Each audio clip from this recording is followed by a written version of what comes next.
yada yada. And so you can get infected by simply desiring a way out from this death. Well, um, Nurgle's the god of death in stagnation, and so therefore everything dies, and like everything dying also feeds him as well. The power of war feeds corn, while the power of death feeds Nurgle. So you got all that going on, and he's also, if you ever looked inside of his mouth, he's got a quintillion amounts of maggots in his mouth. I don't know if that's a number. I'm just saying it so you know what I'm talking about.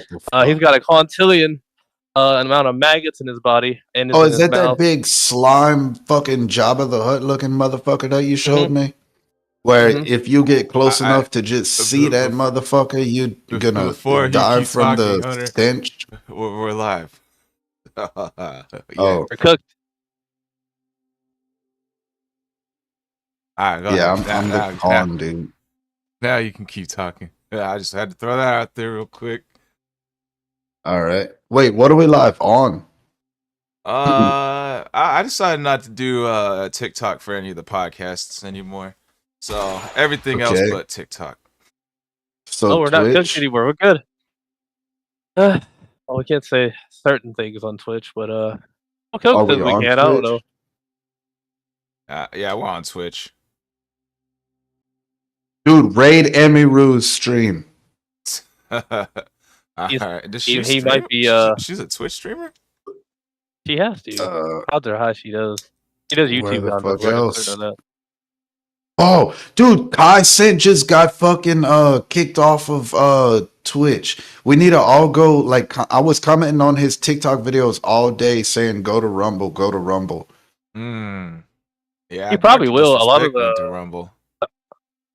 Dr. Disrespect. I've seen someone recently that was doing Fortnite content came over. I don't know who that guy is, but he seems to be a big name. He got like an instant. Y'all saw what happened to Kai? You know why he got kicked off? That guy is a magician, I think. Yeah, I know what you. I still don't know if the dude's okay. He don't even know if it was a real trick.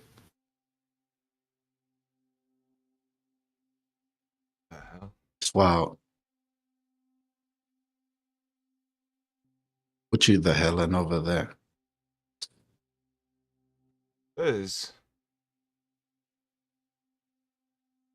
You looking up the Kai Cent thing?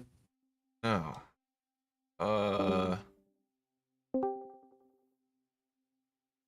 See. You trying to find Emiru's? Twitch went offline. D-Live went offline. So did Trovo. What's D-Live? D-Live is another platform. I mean, like all of like the platforms are going offline for some reason. Alright, we're gonna have to restart the stream. Sorry about this, guys. I don't know what's going on.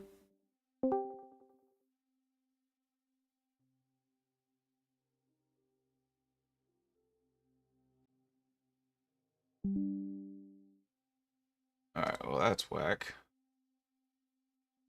I'm whack. I don't know what happened there.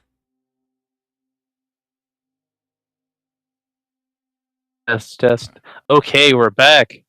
I don't know what happened, but like whatever happened on your end must have knocked me out because I was like talking and then I was gone.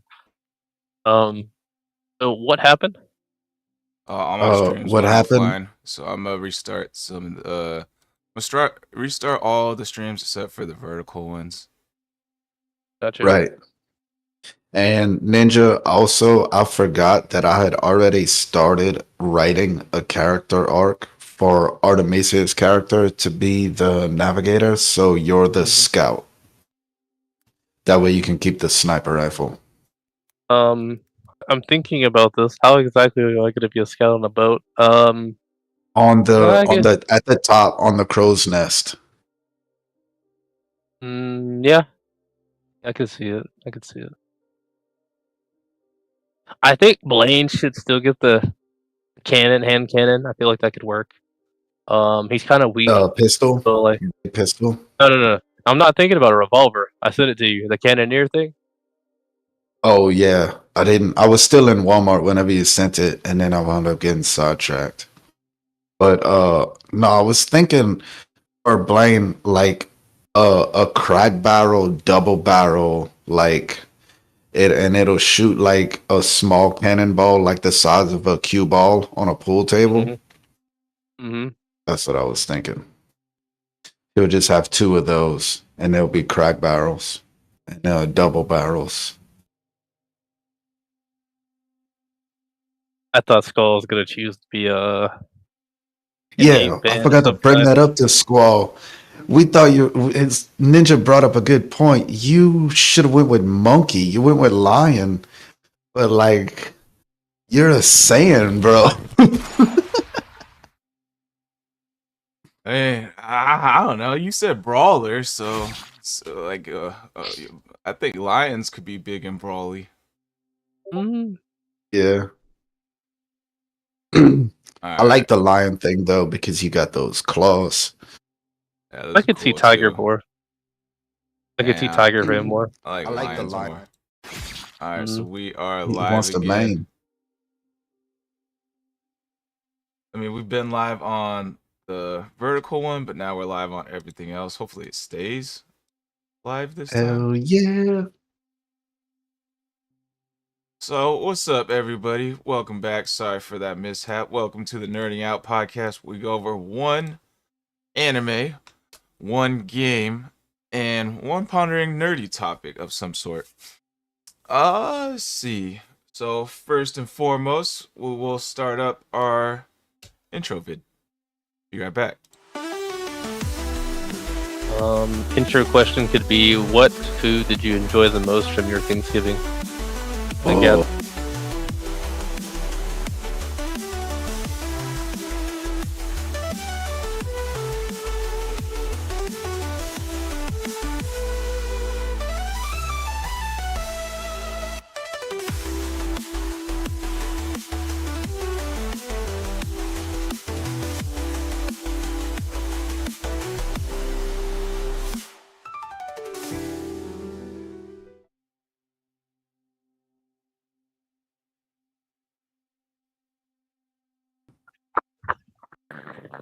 It was so good.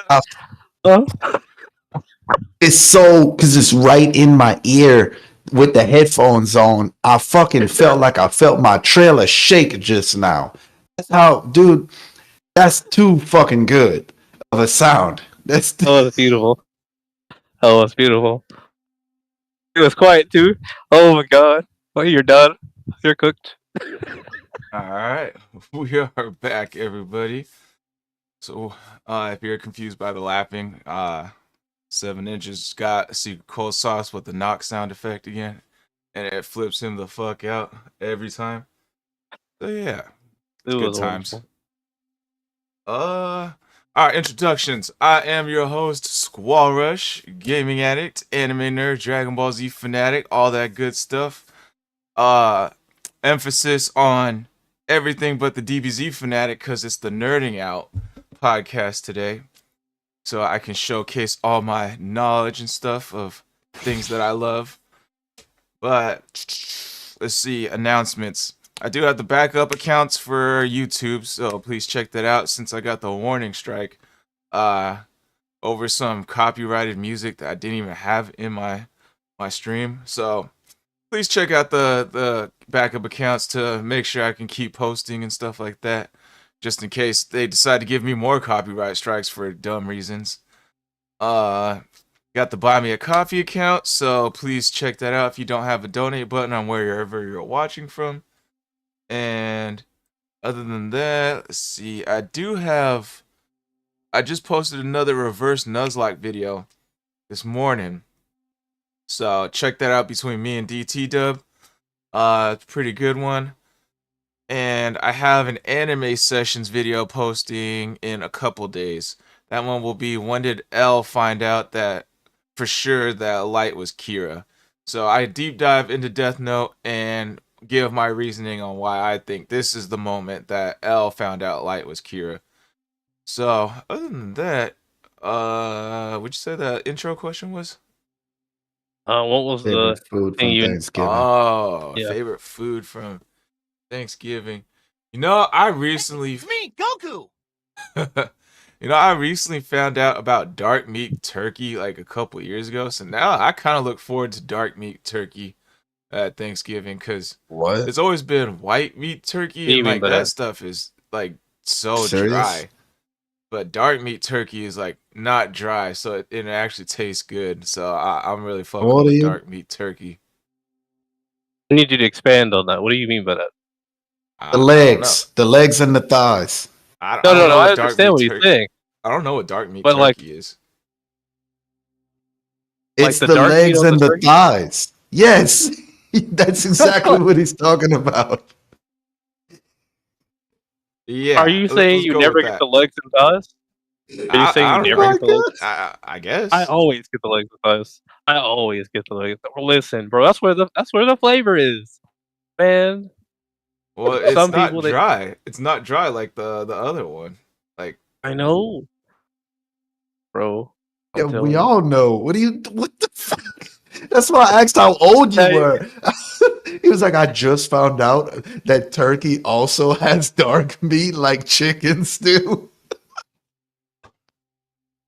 That shit's fire, bro. Bro, I always get that, bro, because it's like, like I've been to like so many Thanksgivings I've been to. Like, it's always it's not dry, but there's no flavor, and so it's like I gotta go for like the leg, and the leg always has the seasoning's quite close. Season is punctual, penetrated the meat, and it's in there. I can't try eat no breast, no back meat, none of that. No, I'll be alright with a wing, but I'm not doing no breast. It's not worth it.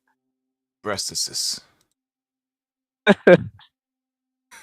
right, You know, it's you, cold remember what sauce. movie that's from? I remember that. I remember the meme. I think I know where it's coming Don't from, steal though. my music either. Oh, you're going, cold sauce. So do you. You're next. Yeah, it's your All move, right. dog. Well then. All right. Well then, hold on. Let me start my theme song right quick.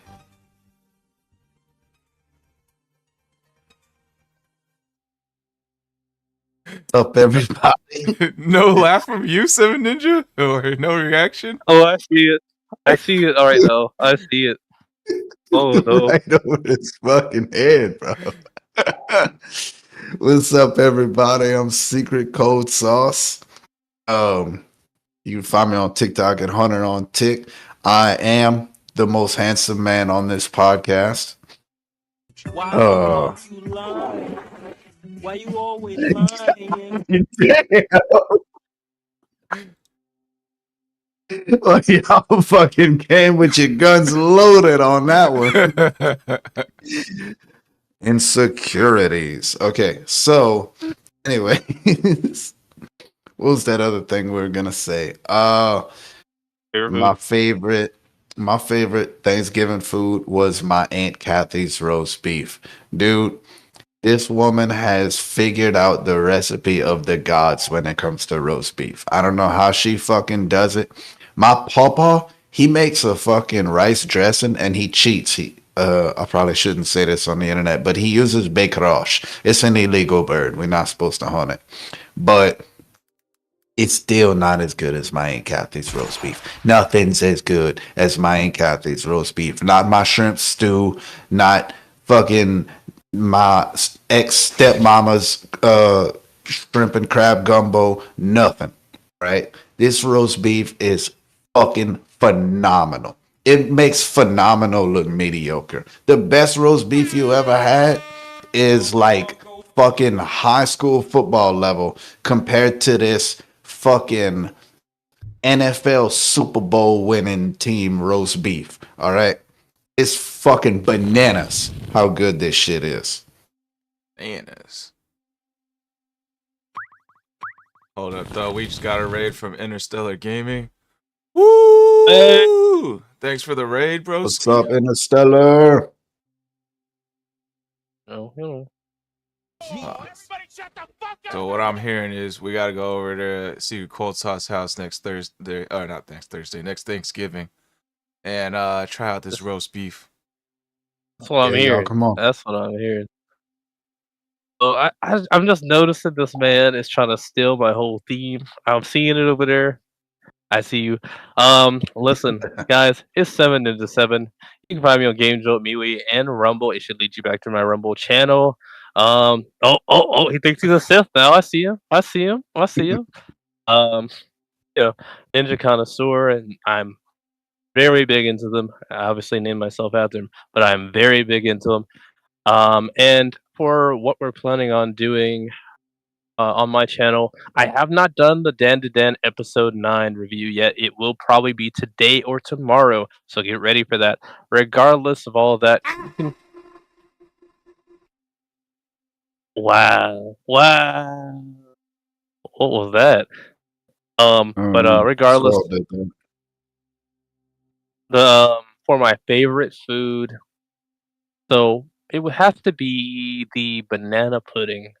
Now, Ooh.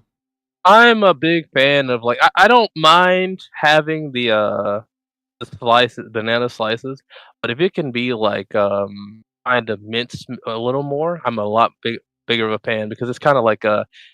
I feel like the banana kind of takes me out of the overall pudding, but if it's like minced really well and it kind of mixes in really well to the I want to call it sauce, but I'm not trying to call it sauce. Just kind of, I think sauce is the word that's gonna work for me. So we're gonna go with the banana pudding sauce, right? Um, if it mixes really well in, I'm a big fan of that. So whenever someone can do that well, that's my favorite. percent. It's kind of got to be red. Yeah, either red or green is the only ones that work.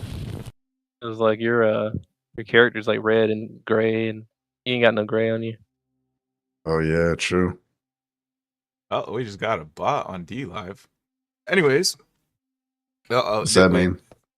A bot, like some guy hopping in, like, hey, like you could get more subscribers. Come message me on Discord. Like we get those a lot. Like I get those a lot on Kick all the time. But we got this an anime segment coming up. Studio Ghibli. And it is one of the best movies.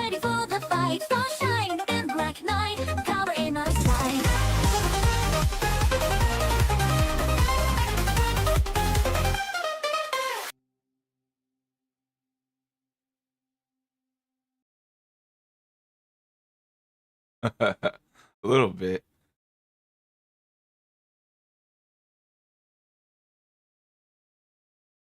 All right. Oh, Logan. I just caught that. All right. So welcome back, everyone. So for the anime segment, we are discussing a Studio Ghibli movie. I don't know if you guys have seen or heard of this one, but it is called Castle in the Sky. It's a old 80s movie. Was it 80s? I think it's 80s. 91. 91. So old school is fuck. Let me do the simple rundown for it since it was my suggestion for nerding out. Basically, this movie was nothing like I remembered it like 20-ish years ago. I remember it being a little more about the castle, but the castle was kind of more at the end. Basically, it's about a little girl who has an ancient heritage, who has an ancient crystal that can do secret powers, save her from falling from like imminent death. She falls from the sky, lands on the ground. Not doesn't land on the ground, like floats to the ground. A boy who's a miner, like coal mining, finds this girl. Yeah, that too. Finds this girl, and then they basically go on this adventure where the girl is being hunted by pirates who are trying to get her crystal, and by the army who's also trying to get her crystal to gain access to this castle in the sky. The boy also is trying to find this castle in the sky because not for the same reasons the pirates and the army is after it. The pirates are after it to get the treasure, to steal the treasure and sell it and get rich. The army is after it because I don't know why the rest of the army is after it, but one guy in particular is after it to get its power. Because he knows the secrets of the castle in the sky and all the power it unlocks. The boy just knows that his dad seen the castle in the sky and took a picture before being like pushed away by air currents or whatever. And now he's like enthusiastic and it's just like it's his dream to see this thing. That's why he wants to see it. But they all need the little girl. The little girl is the key to go find the castle in the sky because she can control this crystal that shoots a beam of light that points toward the castle in the sky. But out of all of the people that want this little girl, the little boy is the one that she is most cool with because, you know, he's like innocent, pure, you know, doesn't have any evil intentions with the castle in the sky. So he's like your main protagonist. Other than that, I can't think of anything else to explain about it. So that's the premise of it. So let's deep dive into this. Start with initial thoughts. Hunter, I want to start with your initial thoughts first, and then Seven Ninja.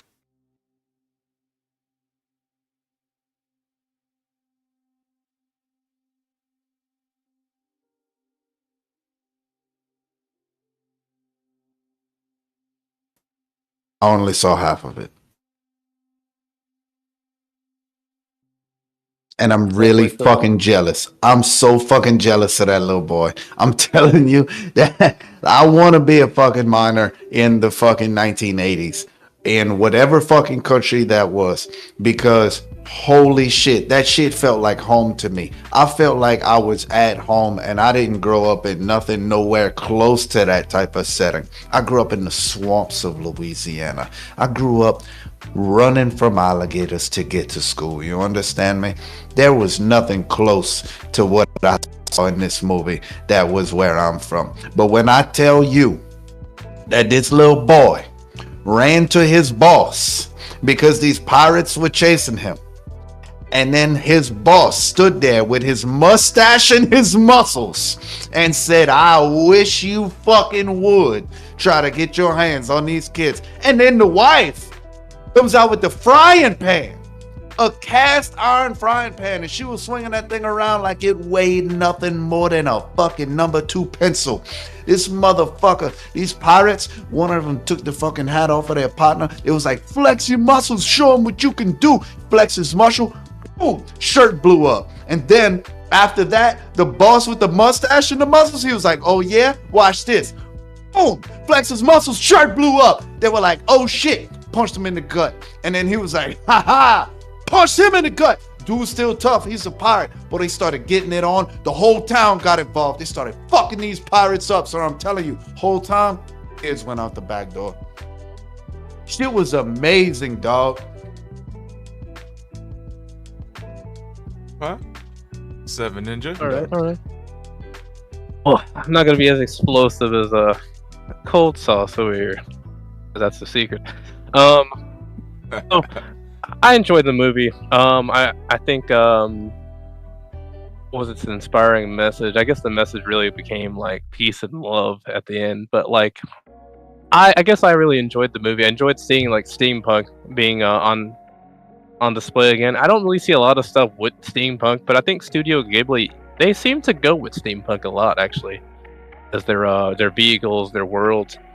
I kind of would like to know why. Howl's Moving Castle is another movie that brings up steampunk a lot. I would kind of like to know why they went that route in like a lot of their movies. But you know, the overall setting, I love seeing the heroics of the boy. Like he's willing to go at it. Even in that scene that Cold Sauce is talking about, like he's ready to scrap with the pirates himself. So you know that energy that's in the boss is in the kids as well. And so I'm a big fan of that. I'm a big fan of just like, he's a risk taker. I mean, that hole Squall they fell down, bro. Listen. That rascal. Well, no, we already knew he was willing to try some stuff when he had that pendant from that girl, and he said, "I'm just gonna try falling and see if I'll start floating." Where's his glider at? Where's his parachute? It don't matter. He's ready to go. So I'm a big fan of that dude. Seeing the pirates, the mother and the sons, and Eggman. For anyone who's watched it, you probably know what I'm talking about when I say Eggman. But big fan of seeing like the ins and outs of like the steampunk world that we saw there. We kind of learned a little bit about the crystals when we went down to the bottom with the old man. We know it's powerful, but we didn't really know until once we got to like the very end about how strong the crystals could actually be.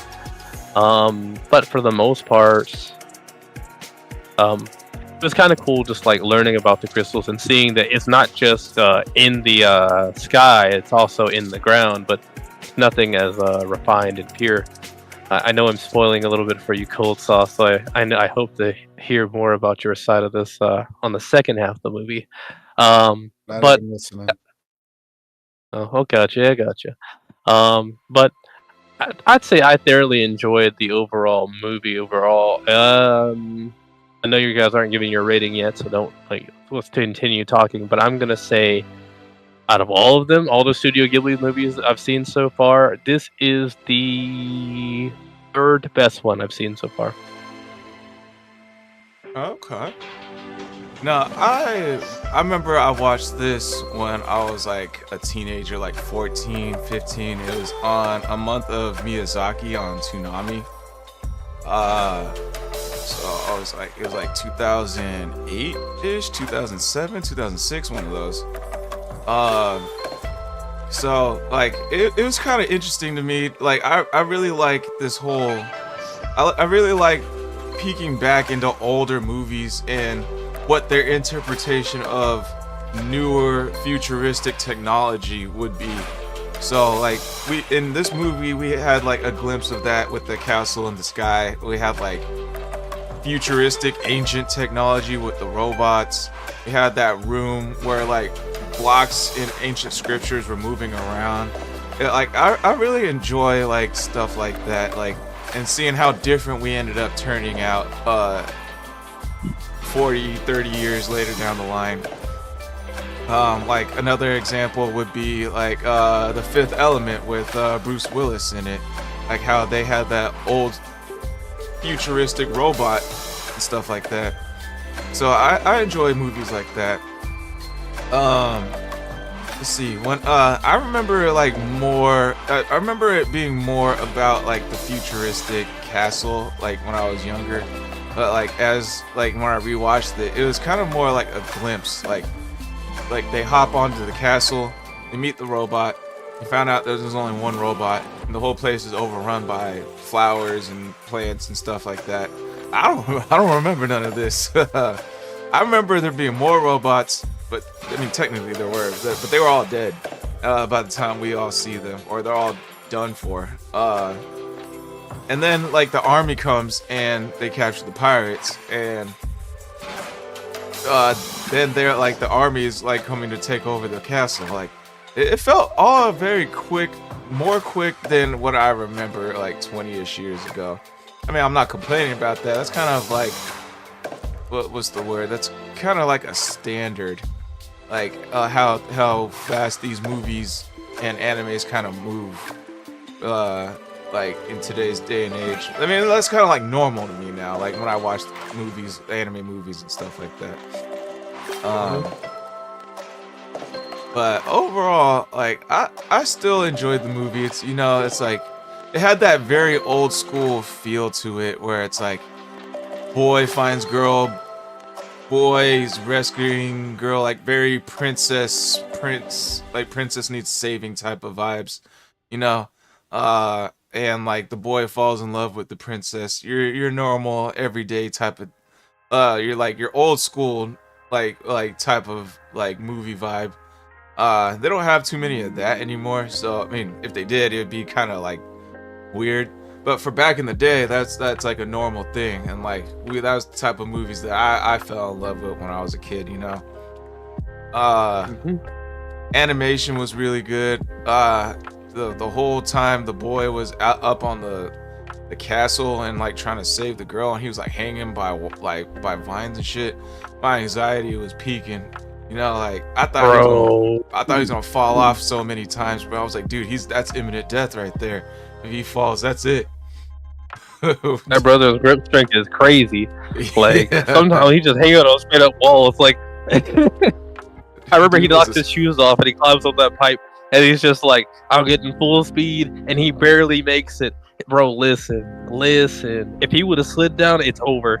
Oh my god. Then remember when he threw that bomb in that place where he was at? I'm like, how is he alive?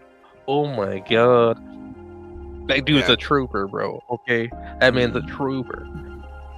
Definitely a lot of plot armor. Like I remember when he like before he started climbing up that tube, like he like was hanging on some vines, and then there was like an explosion or something that like threw him off the vines into that tube.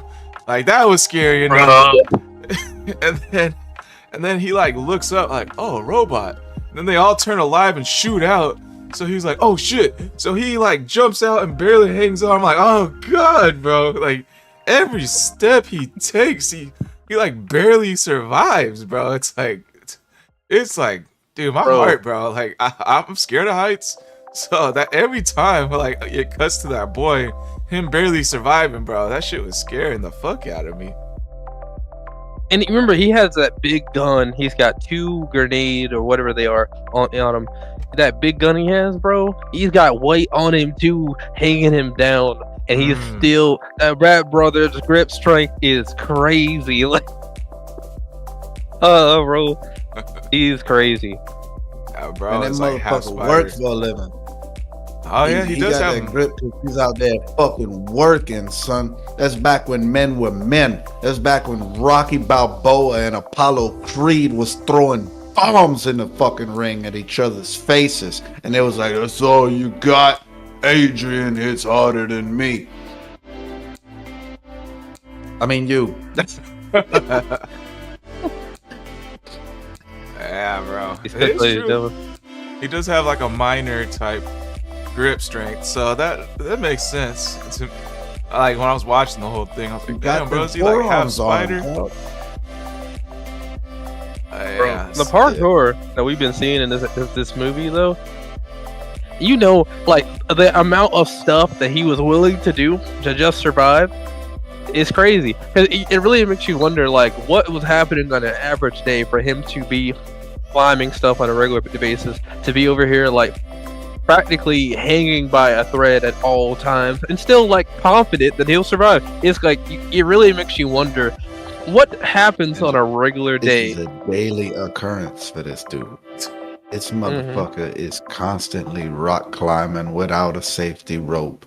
He's doing all kind of shit. He's getting to the spots in the caves that the men are like, "Hey, go check that spot out." And then he climbs up there, and then he's like, "Yeah, they got shit we can mine over here." And they're like, "All right, boys, let's get it." And they put their fucking pickaxes on their back, and they climb up there. And by the time they get up there, they got a whole nother layer of their mustache that grew out.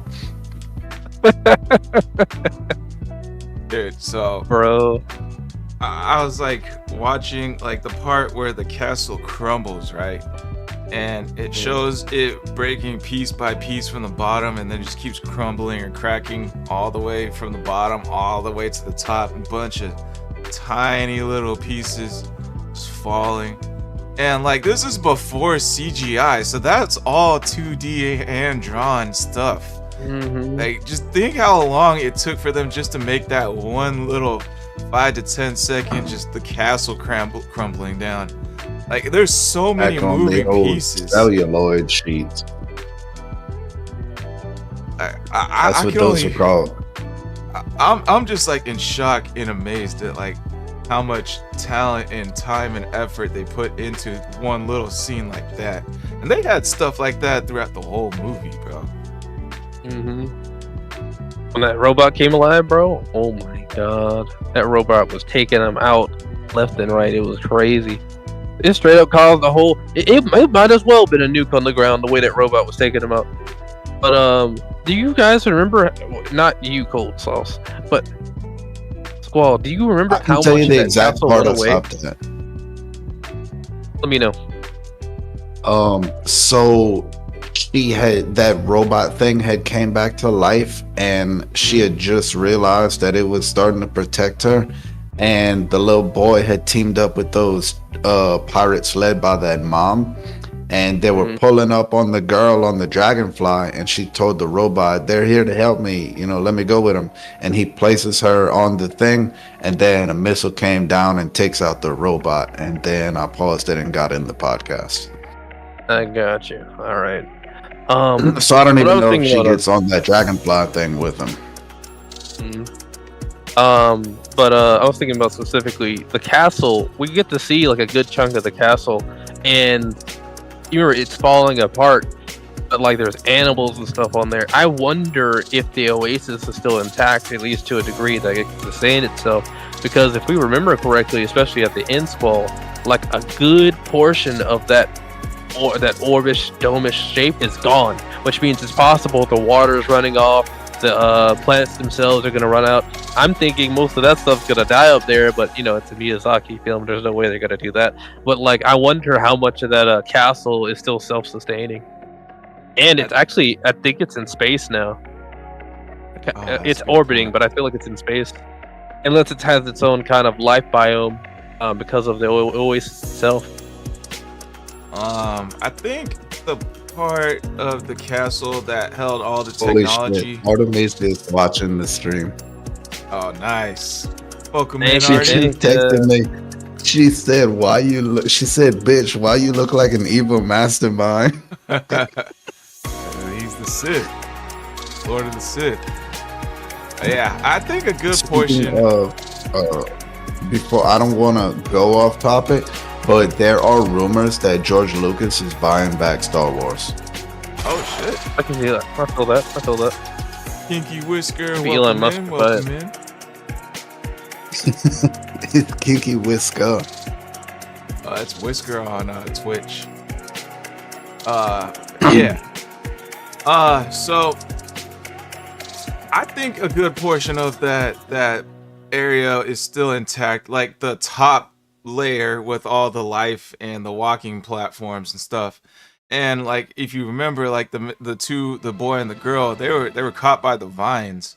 So like, and the vines were running throughout like most of the whole castle throughout the bottom. It was like all the technological parts that the army dude was using to destroy shit. That was all that got destroyed, I believe. Just the only thing I'm thinking of is when they destroyed the whole castle.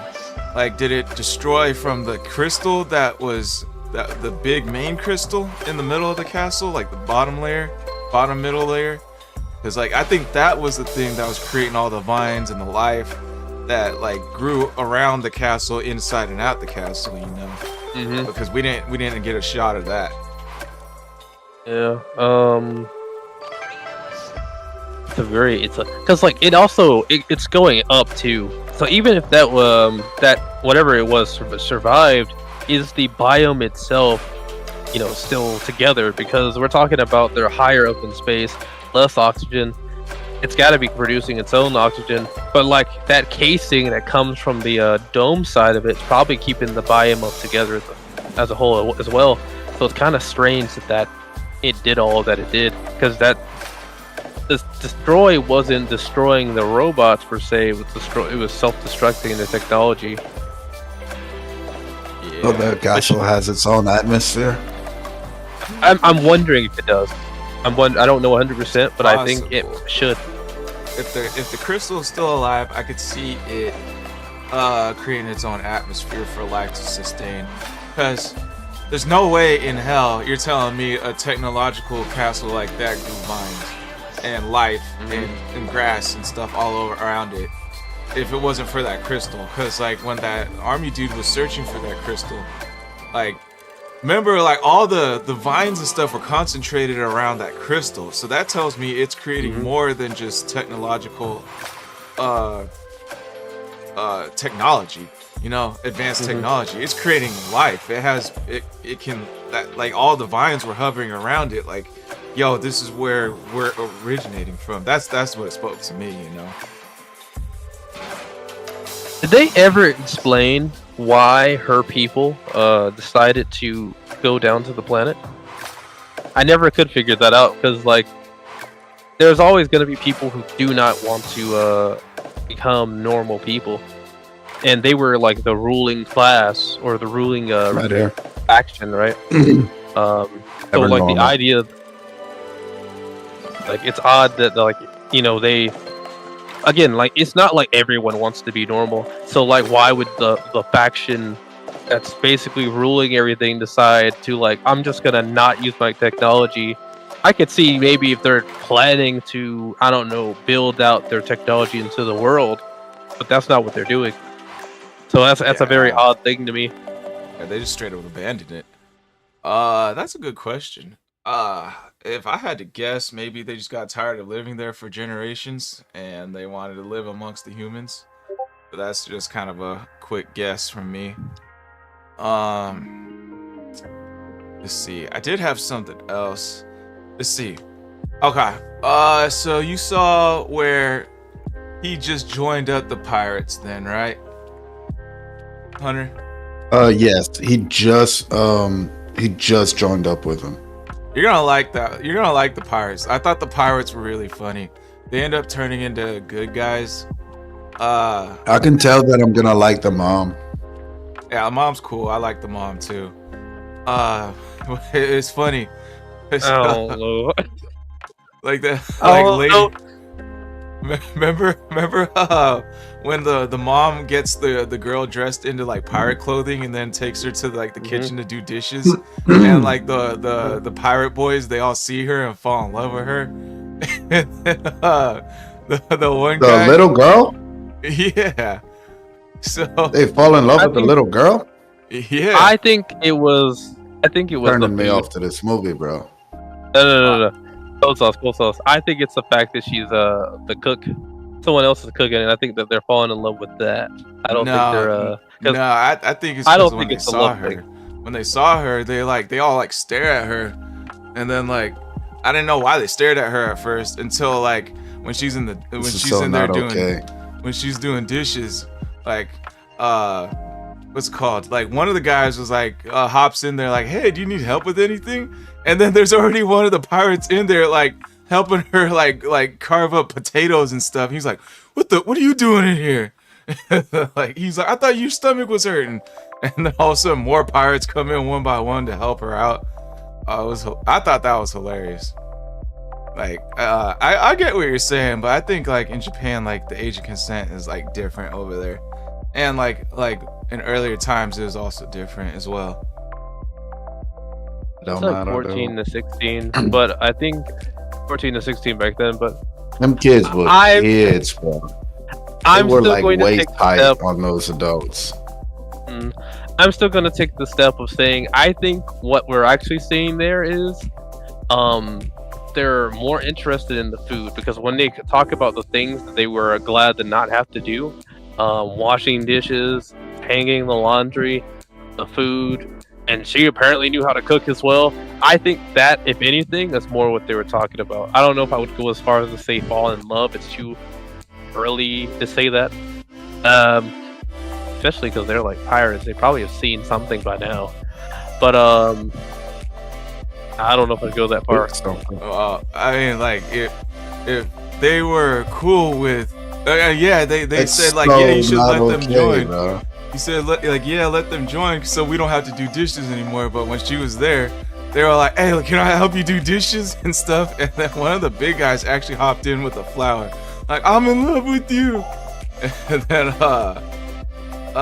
besides that, like, if they're pirates, like, think about this. Like, they're out, instead of out in the sea, like, falling in love with a whale thinking it's a mermaid, you're out in the sky instead, and the only interaction you have with the opposite gender is your old mom. Stop it. So Stop it. Stop. That's my Change point. the subject. Change the subject. There's nothing. No. That's my thoughts on it. You shouldn't have thoughts on that. You should. That's not okay. None of that is okay. Nothing about that is close to okay. All right. Who was your favorite character in the overall show? Start with cold Me? sauce. The fucking boss. The little boy's boss, bro, with the mustache. Him and his fucking wife, dude. I'm telling you, that little boy was standing next to his boss. He was like this, and he was like, "I'm gonna get him, And the wife reaches out the door and she pulls that little boy. You a fucking kid? Get in there!" Like, yes, dude. Like, she was standing on business. She was like, "My husband's out there. He's about to fight some people. Let me get the cast iron frying pan." Dude, like, I fucking love that shit, dog. Like, why I couldn't have a family growing up? I mean, damn, that shit was cool. All right, Squall. Alright. So I actually just looked up her age. It is kind of nasty. So Told you. Them I little thought she kids was are like older. waist high. I thought she was older than that. But anyways, so that's actually just yo, DT Dub, welcome in. So it's actually a mistranslation. Apparently, the English dub added the "I'm in love with you" part. Like in the Japanese dub, Seven Ninja was right. They were more admiring her for like being hardworking and motherly figured.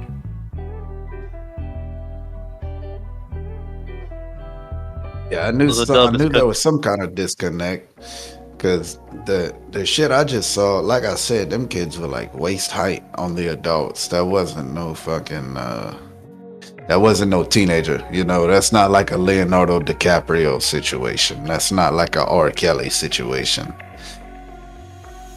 Be R. Kelly situation. That might be R. Kelly situation. R. Kelly, I mean, what he was doing was wrong. But what I'm saying is he was with the teenagers. Like that was kids in that movie. Let's drop the subject. That's a different level of fucked up. Yeah. Let's drop the So subject. what was Get yours? kicked You said off. what was my favorite character? Seven Ninja. What's your favorite character? Favorite character.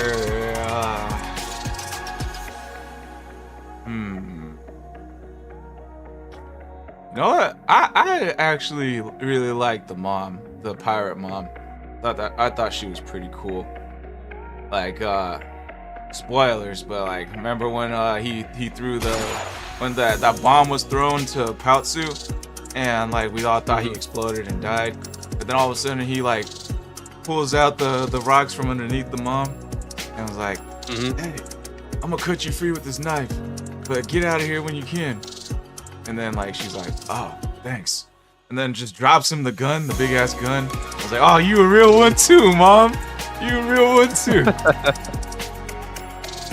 Man, just 2 shots. I tell you what, speaking of that mom, her shooting, that bitch got a good fucking aim. She had a straight hand cannon, like no sights on this fucking gun, just pipe and gunpowder. And they was on a fucking like railroad cart, and she needed to make the turn and shot the fucking thing. And I'm like, no sights or nothing on this. Like that's just like that's DC Comics Deadshot level shooting right there. And this is just some old lady. Like She was crazy. For me, honestly, I'm digging I'm this go- setup that I got. Yeah, I like it too. I'm She's feeling in love with me right now. Go ahead, Seven Ninja. is that he's not beating allegations. Let's see. For my favorite character, I have to say, in the end, it's gonna have to be Pautsu, the boy. I was going to say the old lady, but that was robbed for me. So I would have to go with Pautsu because the thing about the villains in this anime was like we didn't really get to see him do much besides the very end. I feel like we know he's a researcher, but like there's nothing really special about him. But the feats that we get to see out of Pautsu, again, it's a minor. He has to do minor things on a regular. The feats, the power core, the quick thinking that he thinks of, the risk taking, the daredevilness of him. Like I thoroughly enjoyed that. I think the idea that literally, and you could always put it up to his innocence, but the idea that he knew what. Let me to pause do. you. We should probably, when we say minor as in his job, we should probably say like coal miner. It's starting to confuse me whenever, like, because it's right there with like a synonym for child. Like, I can agree with that. but he's a coal miner. He's a coal miner. Some But coal miner habits are picking up on his adventures and actions. his coal miner feat Right. or applying to his regular feats, because this dude is crazy. The amount of stuff that he picks up, I mean, within the span of maybe a couple of, not even a couple of days, within the span of a day, he knew how to like fly the I'm gonna call it the mosquito, but he knew how to fly the thing. He knew how to keep the glider that he's riding in, and he's being the air scout. Like everything that we see this boy do, he does within the span of a single day, and he gets it immediately. Dude, He's a Crazy. hardworking motherfucker. I mean, when they got on that train track while they were running, and that train was coming, and it, the guy that was driving the trolley or whatever it's called, he recognized the kid instantly. They worked together and shit. And right when he got on, he was like, "Help me feed the engine." The kid knew exactly what to do. So, like, that kid is like a jack of all trades already. That kid's in there busting his ass day in and day out. And he's an orphan, like, he's got to. Like, my Papa Bean, not my Papa Bean, I'm sorry, my Papa Hillary, my dad's dad, he got kicked out of the house in 8th grade. Dude was 13 years old, had to go make a living for himself. And that's how it was. That's why a lot of those old cats like that from that generation, they were jacks of all trades. And it's so much better to be that, to like have a little knowledge on so many things than to be a master at one thing. And you see it firsthand with this little 11, 12-year-old boy running around fucking main charactering the fuck out of this movie. And there's no like special powers or nothing. This is just a fucking hardworking ass kid in an extraordinary situation. Yeah, I can agree with that. Like, when you see these old movies, like, and they have like a young boy as a main character or whatever, they get down and dirty with their hands, and they know how to like make shit happen with their hands. Like, if same movie but made this year, the little boy wouldn't have been able to do all that stuff. He probably would have had to like be like, what do I do? Or be told what to do. They gave him special powers to do it, Or he would have had like it would have been more technologically advanced. Like, he'd figure out how to hack it through his phone or something, instead of actually know how to move, break it up, take it apart with his bare hands. Right. So I I thoroughly enjoy movies like this just to see how, like, cause like this movie was released in '91, so like this is before cell phones were like, I mean, I think maybe cell phones might have been out, but definitely no smartphones, and like internet and computers were definitely kind of like coming, like, still in very early stages. So like in movies like in the like early '90s, you definitely don't see computers or technology and stuff like that, so you get like full on regular human like interactions in like everything you see, and you get to see like the old school rugged type of males and stuff like that. So like it's always a nice change of pace to go back to old movies like this. Home. Let's see, how about we rate the movie out of 10. Cold Sauce, we'll start with you. Of everything you've seen so far, what would you rate it? So the first 45 minutes of the movie, just about, like, I can't really think of any reasons not to give it a 10 out of 10. Everything, I mean, the plot is interesting. Everything the characters are doing makes sense to the world that they're in. I mean, I could kind of drop it down for like the voice acting kind of felt artificial in that it was almost like they were still reading the lines instead of being the character. But at the same time, you're not really gonna find old animated movies that the voice actors are really gonna go all out anyway. The animation, like Squall was saying earlier, especially when you consider this is all done on celluloid sheets. This is hand drawn and scanned. Like, this is the whole fucking thing. It was great. The movement, as far as like the animation, nothing felt choppy. nothing felt like, oh, that character shouldn't be able to do that. Like everything was, except for like the old lady part kind of surprised me a couple times, but I mean, it's an anime anyway. All in all, I give it a perfect 10 out of 10. Highly recommend watching this movie. Seven Ninja. I Also, can't give it a wait, 10 out of 10. let me add one What? more thing. Because I forgot this part. When I was looking for a way to watch it, when I went type in the name of it on YouTube, and I was gonna watch a reaction so I could at least know what goes on in the movie. One of the things that kept coming up was the soundtrack of the movie. So, like, apparently, the movie has a very popular soundtrack as well. I can't say that I really. I'm not gonna say I didn't hear the music, but I don't think the music really amplified anything in particular to me, personally. I can't talk on that much.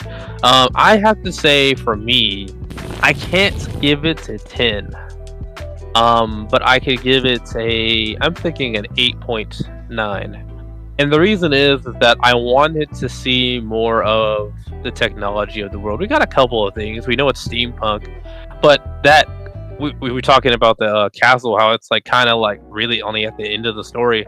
I want to see what else this crystal could do, and I kind of hate that they blew it up. I want to really know what's possible besides like the fact that these what are they called, golems exist, and the fact that there's like this castle up there. Like, what is the greatest steps of what this technology can do? And then number two, what was the reason that you would go to live a normal life if you've literally got the best technology in the world? And why would you not take that technology and somehow bring the rest of the planet up with you? Like, the idea that didn't happen didn't make too much sense to me. I know it's a Miyazaki movie, so I know I'm never going to get any answers, but I would really have loved to have that. So I'm going to have to give it an 8.9. Yeah, if I had to guess, like older animation, like they don't have too much, what's the word, exposition, when it like explaining like a lot of things that happen in their animation. Like the most notable one is Dragon Ball Z. You know, like we don't know anything about anything. We just see shit and go with it in that show. So I mean, they did a good job with like explaining good 90s animes. I mean, we had Rurouni Kenshin, we had Cowboy Bebop, but like they don't explain much stuff, or like how things work, stuff like that. What's up, OBVT? I'm actually really shocked.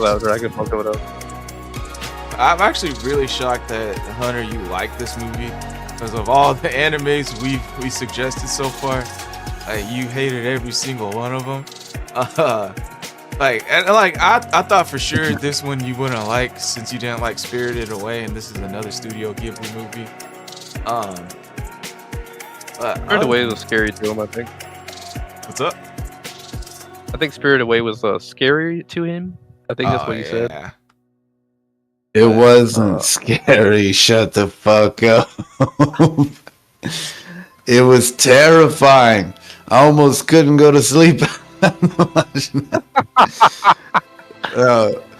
Not like scary like I couldn't sleep after. It was scary, like heartbreaking scary. Like this kid just all of a sudden in less than a day, everything just fucking, like, her whole entire life is gone, and then now she's a fucking slave to some magic chick who can just snap her fingers and turn her into some mindless fucking animal and shit.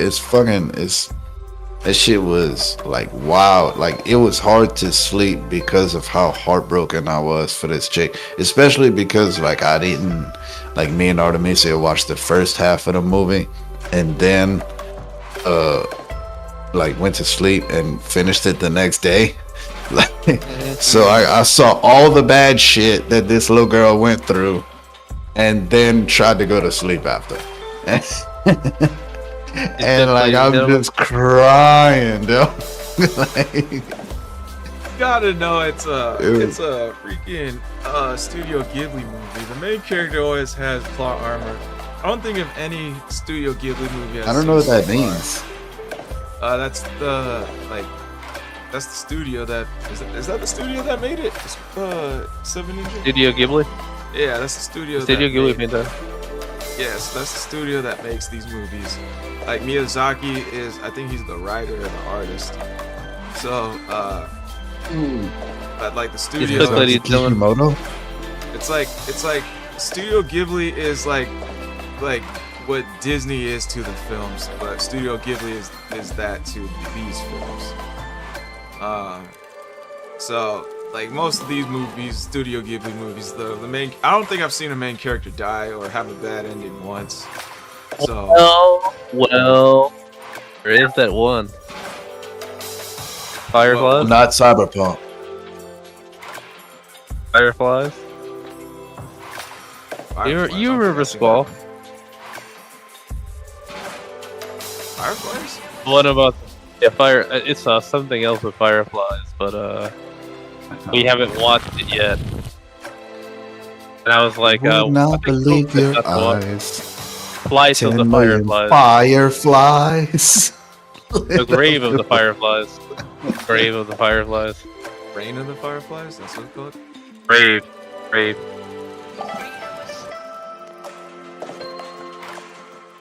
Try purple.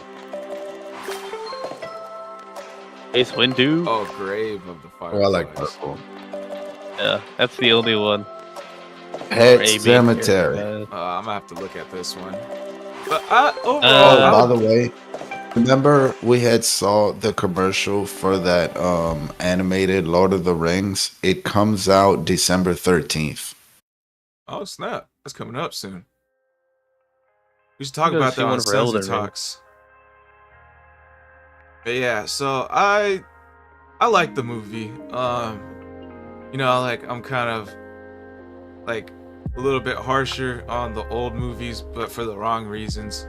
Like, given the like premise of this is an older movie, you know, like I gotta judge it on older standards.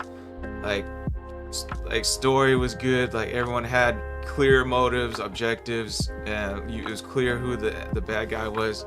And it was pretty cool to see like some complexity with the characters. Like the main bad guy was the army dude, and like even he was like when he had the interaction with Paotsu in the beginning, he was like yo, she's saving you, use your head, you idiot. And like that was like kind of cool, instead of like just the normal bad guy we normally see. Like would probably just be a mean dickhead and kick him in the stomach, like, yeah, this is my girl now, or some shit, you know. Let's see, other than that, like animation's top notch, loved it. I do agree with Hunter about the voice acting. The voice acting was pretty like goofy, but like when you watch any like 90s dub anime from back in the day, like it's hard to find anything good back then when it comes to like the English voice actors. They're cause like I don't think most of them know Except Cowboy what Bebop. anime is. Oh yeah, Cowboy Bebop was good. I think, isn't that early 2000s? I mean, like still that I want is to pretty. say Look it up, Jamie. mid 90s. Yeah, let's look it up. It was Look it up, Jamie. it was older. I don't think it was after the millennium. William Falcon? No, the year 2000. Yeah, it's 2001. You know. That's when it first. I mean, but still, that's still like early on. Like you're not really gonna find much Yeah. good anime dub until like the 2010s. You know, like I mean, like arguably, Yeah, and that was late probably 2000s. the voice of Spike was that must have been like what put him on the map for English dub voicing, because I've heard his voice in quite a few animes, though. Yes. The biggest name that I can think of right now is he does Shanks on One Piece. He does Mugen for the fuck is that one samurai? Samurai Champloo. So that there's like your good, like your top-notch voice actors. Like even the voice of Ichigo from Bleach, he started out on Trigun in like the late 90s, and like back then he was kind of mid, but he became really good like in the mid 2000s when he was on Bleach. But like then people are like kind of starting to get good here or there. Yeah, definitely 90s is not like, you're not gonna find much good stuff in terms of voice acting. But I mean, so I'm not gonna ding him too much for that. But overall, I give the show a solid 8.5. The movie, I meant.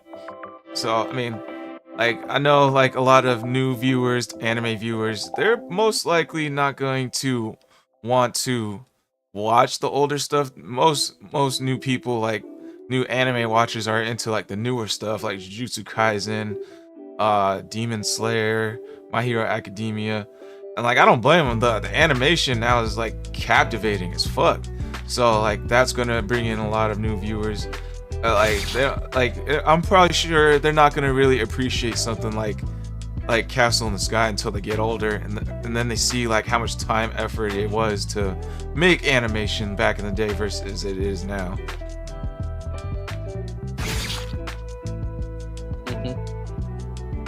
I was gonna check and see what chat was saying when they saying them. Yeah, I have yo, I'm just a chill guy on YouTube asking, oh, are you if you guys are gonna change the subject, you can say what you think about Dan to Dan. So me and Cold Sauce haven't seen it, but Seven Ninja, if you wanna like give your thoughts on it real quick, I'll give you the floor. If he wants to know Seven Ninja's thoughts on Dan to Dan, he can go to rumble.com and he can watch Seven Ninja's episode by episode video review of his thoughts on Dan to Dan. Alright, well, if you want to give a little teaser to get him to see your videos on Rumble, make him go watch for it. Listen, boys, Dan to Dan, it's peak anime. You're talking about an anime that actively chooses to, anything that happens in any of these episodes will come up later. It does it every single time. So you want to see some consistency. You want to see like how these different episodes, even I feel like even when we get to the last episode, everything that we saw in episode 1 will somehow show up again. It's guaranteed. Dan to Dan, it's peak anime. It's not your usual romance either. It's peak anime. All right, there you go. And if you want to find his channel on Rumble, his link is in the description of where you're watching on YouTube. So it's 7 Ninja 7. So check him out, and you can watch his reviews on there. Let's see. All right. Any last closing thoughts on Castle in the Sky? Cold Sauce, tell us more about that man you like so much. That fucking mustache clad, big forearms, manly man of a boss. That dude's the fucking goat. That dude is the dad that I never had. I think Steve Cold Sauce is in love a little bit. Nah, man. I don't swing on that side of the plate. Come on now. Day, he says. But yeah, it was a good movie. I enjoyed it. Yeah, I enjoyed it. You know, what you got, Squall? Nothing else on that. I'm shocked. Steve Cold Sauce really liked it, so I'm glad you liked it. It was awesome. I thought it'd be boring, honestly. Yeah, I thought it'd be. Oh no, that shit was amazing. Cooked, ladies and gentlemen. He's cooked. It's gotta be a sound. Be a soundboard. Gaming segment starts now. Fight for the right, silver dolphins flow. Fight for the right, feel the power flow. Fight with all our might, and the truth will show. All right. Everyone's fun.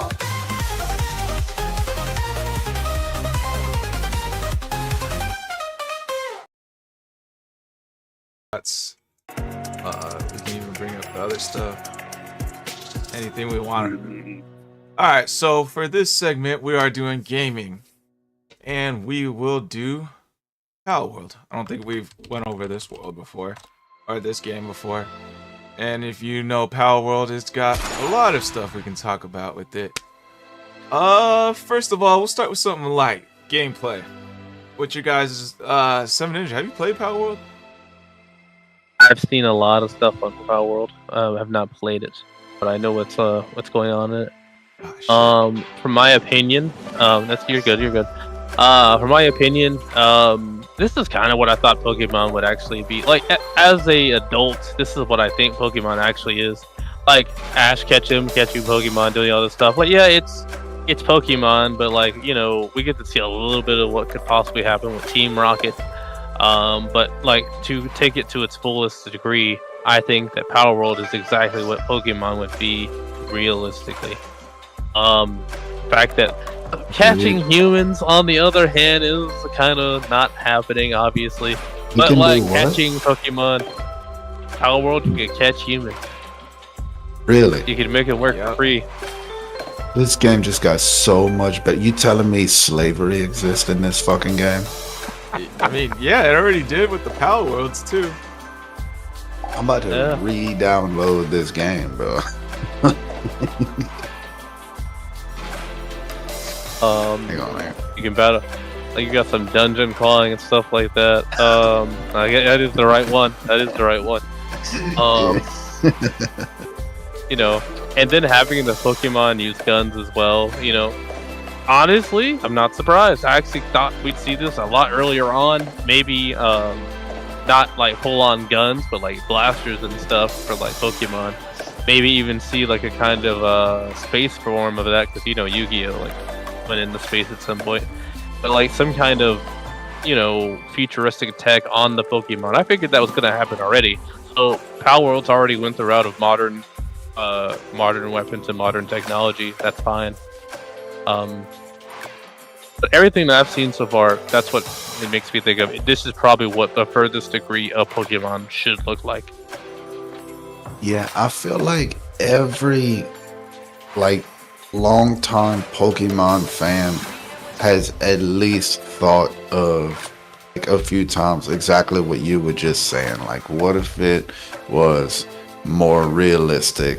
What if it was more adult, you know, not adult friendly, but like just there's shit that's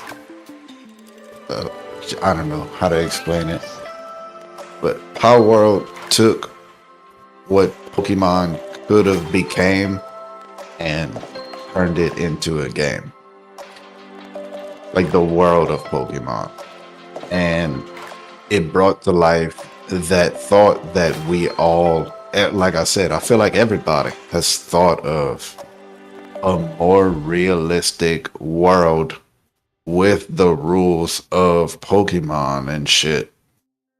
And I think they do a good job of it. I think it struggles in the same exact way that every single survival game I've ever played struggles, in that it takes about 2 fucking months to do any goddamn thing on this fucking game.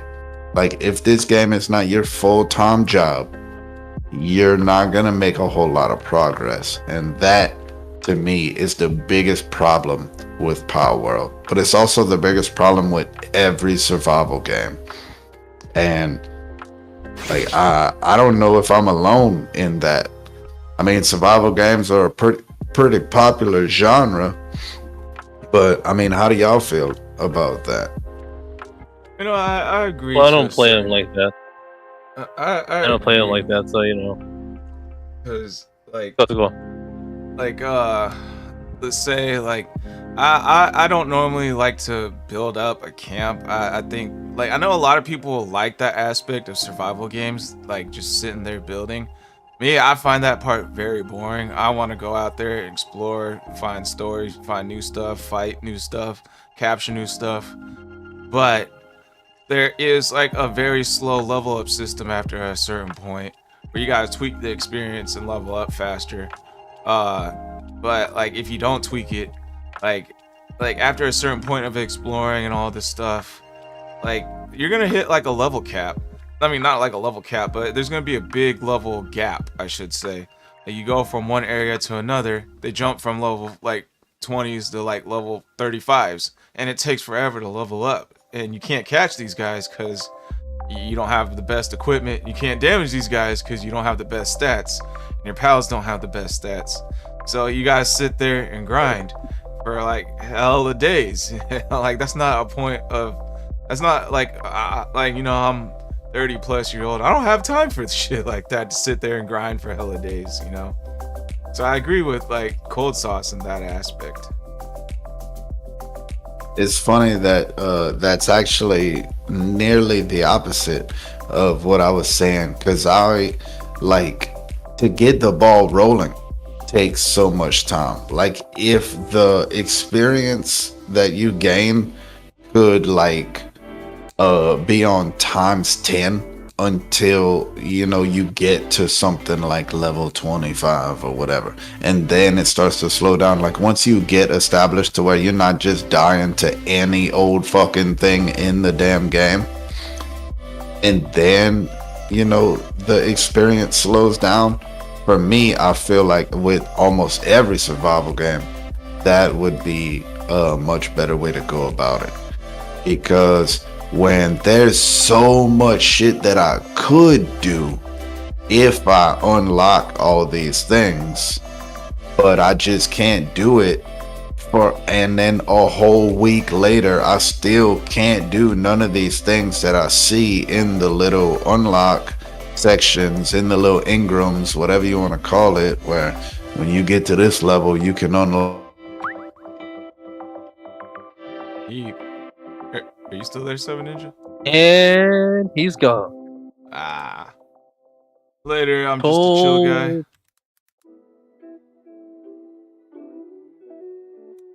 Can't be that Thanks chill. for hopping in.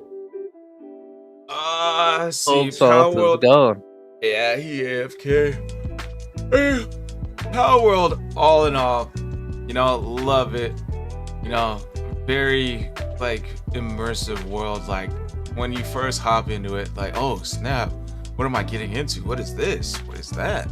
I really want to explore everything. Like it gives me those vibes. I need to see everything. Oh, what kind of pals can I catch? Oh, this one looks cool. Oh, this one looks cool. Like you're looking all sorts of directions. What else can I find? Like it has a very good feel to the game, and it leaves a lot to wonder, and it gives you a lot to do in this game. So I like it a lot. Go ahead. What did you want to bring up about it? Oh, I guess I don't really play survival games often. Usually when I do, it's because like someone drugged me on there. This was the one not Pokemon game. This is the one survival game I feel like I would probably play on my own. Besides like maybe Minecraft. The thing is though, I kind of wish that it was more. It looked more like like a regular Pokemon. You start from your starter town and then you go off to like different towns and stuff like that. Well, let's take that to its furthest degree. In this case, the trainer also has to fight with its Pokemon. You have to gain weapons and stuff, and maybe we don't go the route of like full-on bullets can kill the Pokemon unless like you're like in the wilds or something. Right, maybe we don't go that route. So like, like when you're in a tournament, you're not killing the other trainers like Pokemon in the tournament. But like you're in the wild, you're having to use actual guns and stuff to help them fight, because that Pokemon is not just going to attack just your Pokemon. It's coming after you too, and you need to be ready. And so I think I would have liked to have seen something like that happen. Still keep it where it's blue polling. Like I can still choose to do stuff while my Pokemon is attacking. But I think I would have kind of rather have seen that instead of going for the kind of building idea. I also think that they probably could have taken the Minecraft way as well, where you have the creator mode and then you have survival mode. I think that version of it would have been a lot better, even for someone like Cold Sauce. I think it would have been a lot better for the average survival player, but some people like it. That's why they're still playing it, right?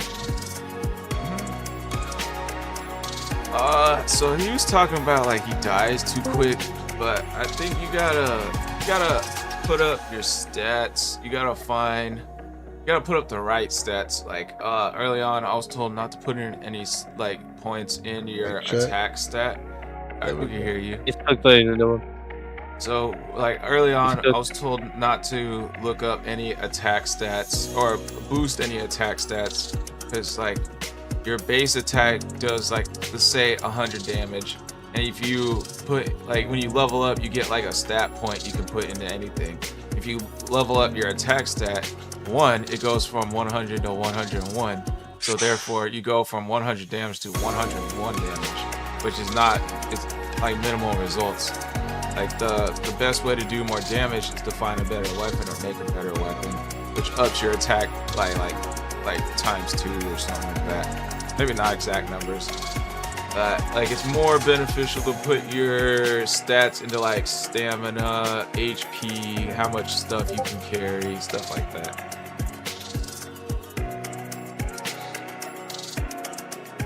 I think my router is kind of messing up. I'm on my Xbox right now. Okay. Did you reset the router? No, I Yeah, know my plug it in, plug it back in. laptop. No, I know my laptop usually fucks up while we're on Discord. So as soon as that shit started happening, I just came to my Xbox, and then while I could hear you talking, and then suddenly it kicked me out again, and I didn't have no connection to Wi-Fi for like 2 seconds, and then I got right back on. So I don't know. But anyway. Alright, anything else? Would you say that you thought Hunter would like 7 Ninja? I think he would have liked it better if it was more like how like you go from your first town and then you go to like the different like Pokemon Masters and collect their badges, but like in that way you're probably gonna get attacked by the Pokemon itself. You're the trainer, but like the trainer to its furthest degree is more than likely gonna get attacked. So you're bringing weapons and stuff like that. Maybe we go the route of like the bullets don't kill in the tournaments and stuff, but when you're dealing with like Pokemon out in the wild, you're going to probably either kill them for food and like helping you build your Pokemon up. But like so let's add some survival elements to the regular Pokemon game, and let's add some like things that the trainer could do, and I think that would work better for Cold Sauce as a game overall. I agree. I completely agree. I just don't like what I was saying earlier is you know, you start playing the game and you're looking at like the blueprints of shit that you're gonna be able to build whenever you gain enough experience to, and you find something that you really fucking like. Okay, at level 50 I really want to build this, and then 3-4 days later you're still playing the game and you're on like level fucking 10, and then you just give up because put it in there, bro. I got it, bro. I got it. Oh Lord, sorry. It's gone. Keep It's going, gone. Cold Sauce. what just happened? He put. Do I like need to a grab my weird ass- phone? Put up a weird ass gif in the voice chat. And it was disgusting. What's up, Boss Brown? Oh Lord, that was nasty. Yeah. Do I need to go get my pretty phone? I think he deleted It's not it. there now. Oh, what the fuck?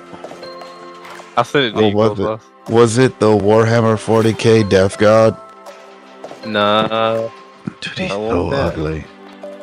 He's so ugly. If I can find it again. My bad. I didn't mean to cut you off. What were you saying? Super Cold Sauce. Seabade during Baki. It was worse than that one. It was worse than that one, Cold Sauce. I Oh man. I mean, that one wasn't so bad for me. I knew it was bad for Squall. Squall was having trouble sleeping that night. Oh, I got him this time. Squall got him almost pretty threw good. up on stream when he saw Yujiro do that to that guy. Let me go grab my phone right quick. Let me see what the fuck is going on here. Let's see. So Power I World. got him. Let's see. You know, Power World is sick as fuck. When it came out, it was one of the highest rated ones. They should have had gone with that Pokemon with guns slogan. They could have did something else, like they could have did like Pokemon for adults, or just not add Pokemon.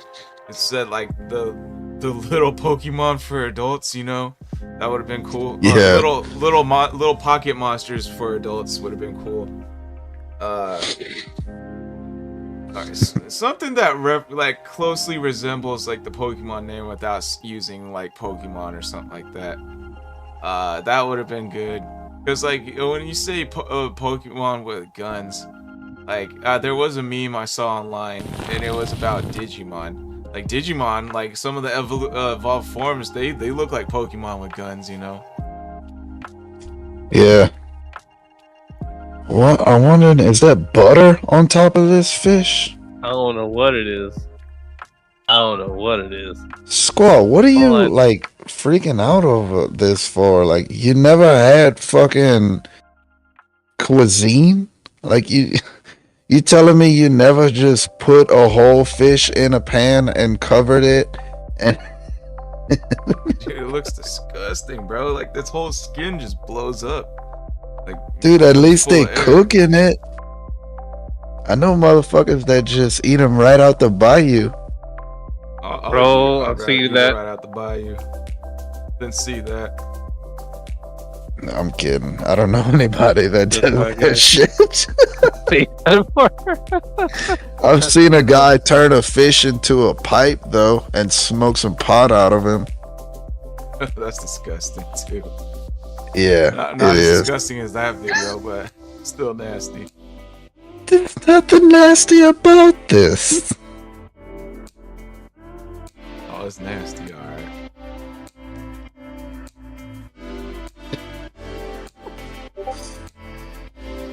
Such a little sissy, bro. Hey, fuck you, alright? That's just gross. Okay. I'll bring ball versus gold sauce. Put the gloves up. What else did you say? Oh, never mind. Look at That's that. it. Oh, that's funny. Wait, where'd you put it? Oh, okay. That one's In the just whatever chat. No, this is in the nerding out voice chat. What I put. But that's it for Power World, I guess. I don't know. You guys got anything else to talk about on it, or You know, it's under some pretty controversial shit right now. Like it's the whole thing about Nintendo, which kind of sucks. I hope it doesn't lose, but it's most likely gonna lose. I can see. It's not. It's most likely not gonna lose. That's what I was telling you earlier. Like with the big ass update that they just got and everything, they were collabing with like other big companies and shit. For those big companies to still be getting involved and working with Power World, like while all of this shit is going on, it shows that those big companies know that what Nintendo has going on in court with Power World is literally just bullshit, and Power World's going to win in court. It's like I said a few podcasts ago, Nintendo's only bringing them to court to aggravate them. They're just wasting money so that Power World will have to waste money and time. That's it. No. And them getting this new update shows that. So big win for Power World, big fuck you to Nintendo. So what's this new update that they got? Do you got any details? It's on a what they big- did with it? It's a big ass expansion. I think it's like another world or some shit. I know they have more towers with it. But I don't know if it's like a whole nother map or something. Maybe there's more monsters too, or whatever you call them, pals. It's a big update. It's not like bugs got fixed and shit like that. It's an expansion on the game. I gotta find something. Well, you know what I'm gonna say. What's up? You know what I'm gonna say. Look it up, JB. I still don't know who Jamie is. You know Dude, who JB is? The Oh, Joe Rogan podcast, bro. He's Yeah. Like, come cooked, on, gentlemen. bro. What the Done. fuck? He's done. Yeah, I don't. Well, watch you that. don't listen to the Joe Rogan podcast? What the fuck? Let's see. Power World's next update coming next month. And it's 6 times bigger than the survival game's last major patch. Creature capture survival game Power World's getting an update in December that will add new landmass in Palpagos Isles. This one is 6 times bigger than the last. Yesterday, the official Power World Twitter announced its upcoming 2025 collaboration with Terraria, and also suggested there was another update for the game on the way this year. Community manager Bucky gave a not so subtle clue that the news would be revealed today, and it was. We don't know the name of the new update yet, but we do know updates have a name, but we do know it's coming in December, so it could be here in just a few days. The Power World Twitter account writes, survival on the largest, harshest, and most mysterious new island in Power World. The size of the new island is about 6 times more than Sakurajima. The pictures shared certainly do evoke a sense of intrigue. Hold on, what pictures, bro? I'll share this with you guys.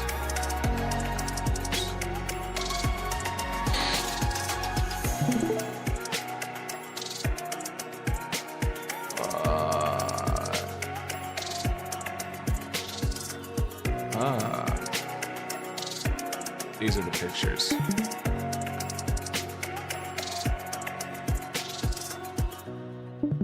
Looks kind of cool. Huli Robin. Golden Beetle. Looks nice. Looks like you're Looks gonna be really doing a lot nice. of mining. You might even be Yeah, there's a lot miner. of mining in this game. All your tools have like a lifespan, so like if you mine for a while, like it's gonna break or something like that, and then it takes forever to mine. You can still mine with what you got, it just takes a billion years, so it's more faster just go repair it or build a new one and start mining again.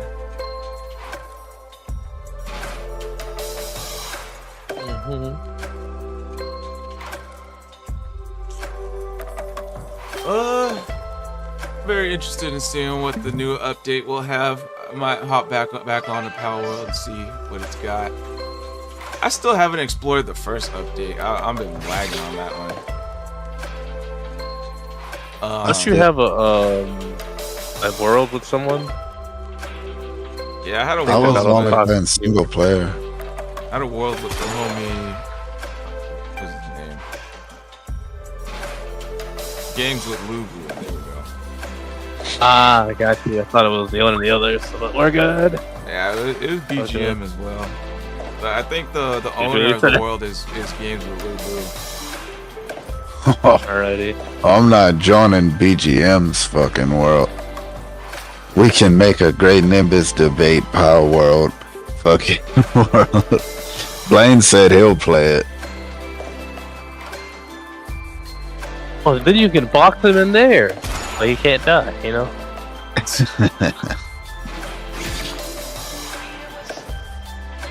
Well, Power World, big event, big update, you know, that's cool and all.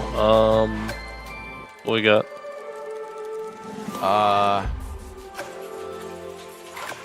So let's see what else. You want to look up these rumors about George Lucas buying back Star Wars?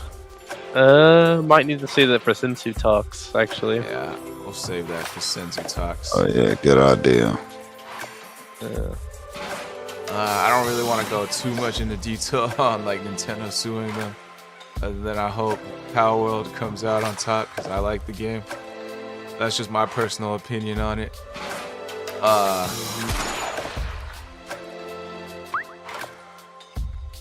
Let me see. We did have a few pondering topics. I think Seven Ninja, you came up with one first. Yeah, it's in the suggestions. Why do fighting? I'm gonna save it. All right. Pondering topics starts.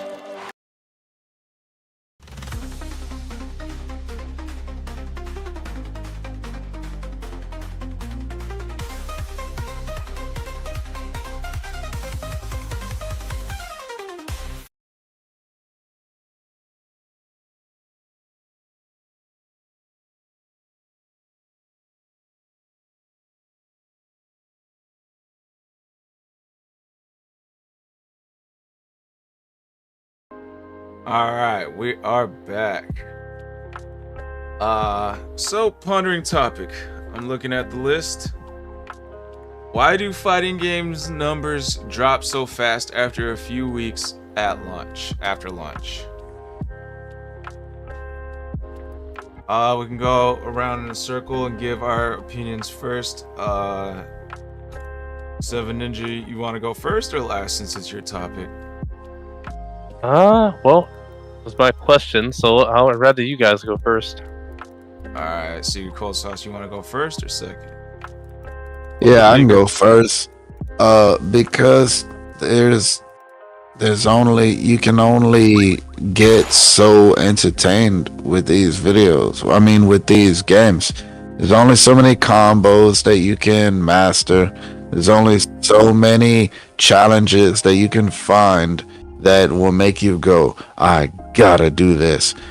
Until the game just becomes the same thing over and over and over again. It's just you against this opponent. Period. That's all it is. That's all it's been since Mortal Kombat 1 for fucking Super Nintendo. Street Fighter 1 for Super Nintendo. It's all the same shit. You're a guy fighting a guy. Every time. No matter how many different fucking ways they do it, that's what fighting games are. Whether it's Dragon Ball Sparking Zero, Mortal Kombat, UFC, or even WWE. A fighting game is a fighting game, and it's really fun for 2 months. No, I think I have like an opposite opinion. I think like you're talking about why do fighting games numbers drop so fast, like in viewers or like players. That's my question. You're asking? Okay, I'm talking about I'm playing the thinking game more itself. players. No, I'm asking Seven Ninja to clarify the question a little bit. I'm thinking it's more players. And the reason I say players is like you'll always find people that play new content on like fighting games, and there is a group for that. But the players usually drop faster than the video content does. So my thoughts on why do fighting games numbers drop so fast. So like usually with games, there's a lot of hype for a lot of games. So like when there's a lot of hype, there's just guys that play these games just for the hype, or like people that play this game for the story, and like the pool of people who actually play it competitively is actually kind of small. So when the game drops after like a month or two, like all the people who play it for the story have beaten the story. All the people who got it for the hype has died. And like all that's left are the people who play games competitively, or people who are trying to get into competitively. And like the people who play it competitively are gonna stick to it, but these numbers are pretty small, and the people who are trying to get into it competitively, this area, like a month to 2 months, this is where they find out if they can actually get good in the game at the game or not. And if they can, they're gonna stick with the game. But I would argue a lot of people find out that they're not gonna be good at the game, so they either just play other games or they'll just come back to it whenever they feel like it. That's my thoughts on it, on the players sticking to fighting games.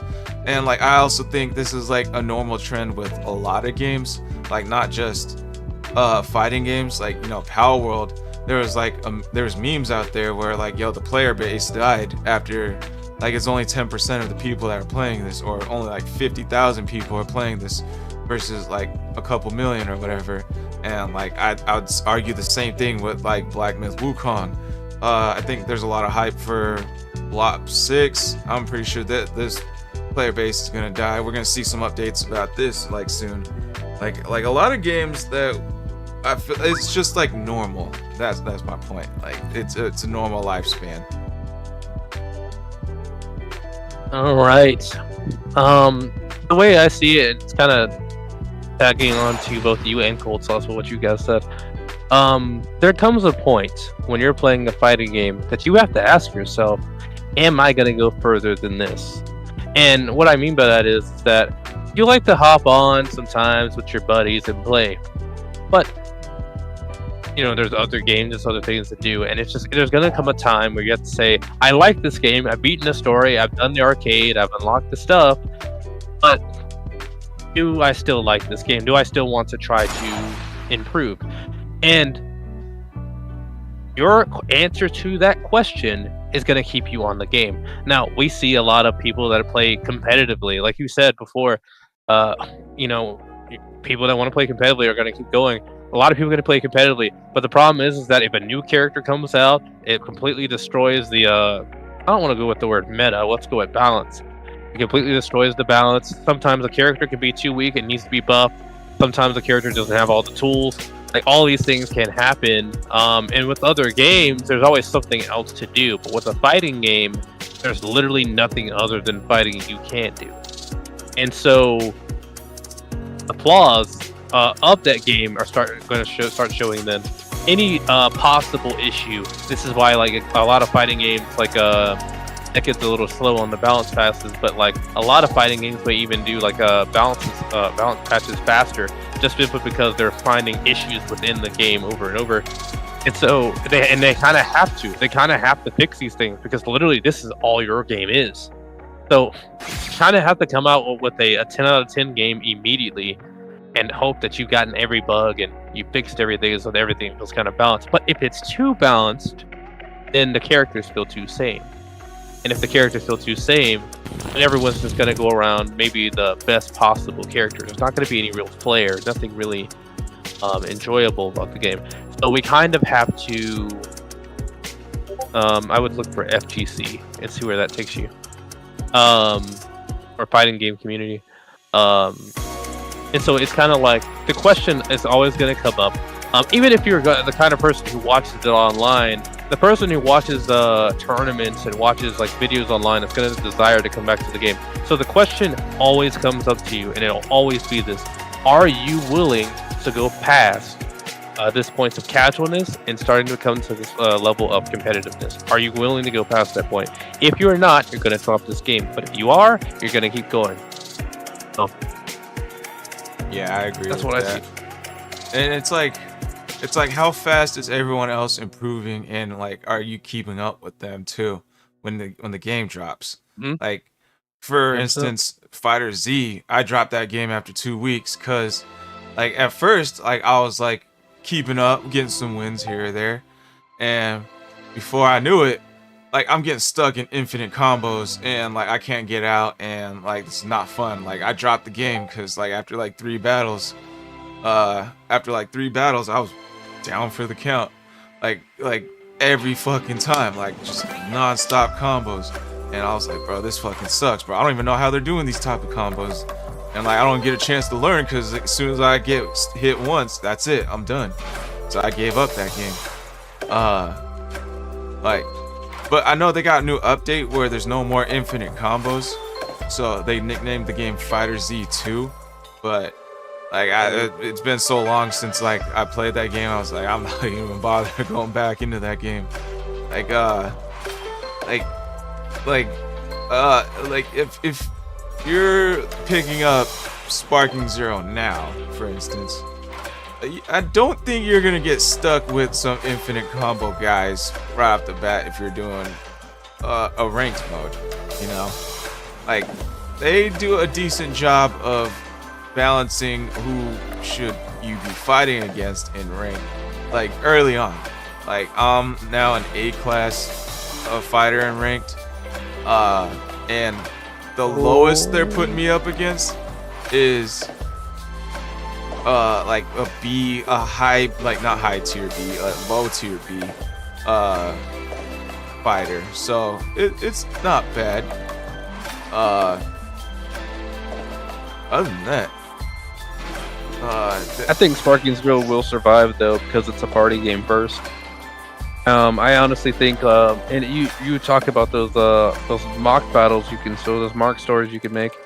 I think 100%. Those things are keeping the game alive, and the fact that people are maybe not playing online, but they're playing with their buddies. They're going over each other's houses, or at least they're doing custom battles against each other. And so I think, if anything, that is where you're really going to see Sparking Zero sing. And it's going to be less about because I know they're doing like a competitive tournament and stuff like that. But the reality of that situation is that, like, unless you're going to truly balance out that game, you can't really do that, at least effectively. And I think even the devs have said, like, Sparking Zero is not a competitive game. You can't make a ranked mode and not expect it to be competitive. I think I heard that too, but like I've seen a lot of people online argue, nah, it's competitive, alright. Players will make it competitive regardless. I think they just added that just to... Does this game have rollback? Because that's another thing we should talk about. A lot of fighting games don't have rollback, so it's peer-to-peer. And so like especially Sparking Zero, not Sparking Zero, Dragon Ball Fighter Z before rollback, legitimately any lag gets in there, and you're talking about your punches are not connecting when they should. Your combos, you throw like do a nice combo, this guy should fall right in line. Somehow you miss that thing because of the +5 delay. Versus rollback, the way I've experienced rollback, the best way I could describe it is that if you were to throw a punch into and there's some weird kind of delay, you will still possibly connect to that character, and it's possible that both of you will just simply clash and no damage. But basically it makes the fight more seamless and more accurate regardless of how much delay in there. Obviously if you're lagging super bad, it's going to be extreme, but like rollback is supposed to assist on a greater level on fixing. It's almost as if it's predicting what you're going to do and what you'll probably do. It's not how rollback works. Now, I'm not the greatest technician in that, but that's as far as I understand. What I've seen in that game, if like there's any lag of some sort, it lags both parties and just slows down the gameplay, and like both are still reacting in real time. Let's see, I think Boss Brown wants to hop in. Let's see, I'll give him a roll.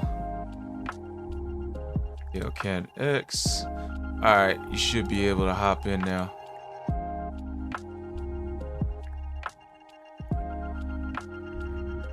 Yeah, he wants to hop in and talk about the fighting games.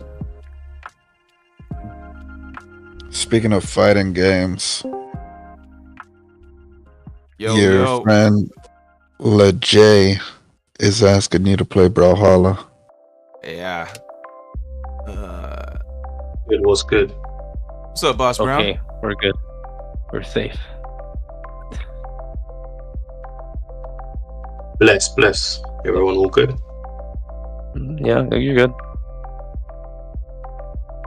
So Yeah, yeah, so that now- I mean, I dropped what I kind of said in the chat.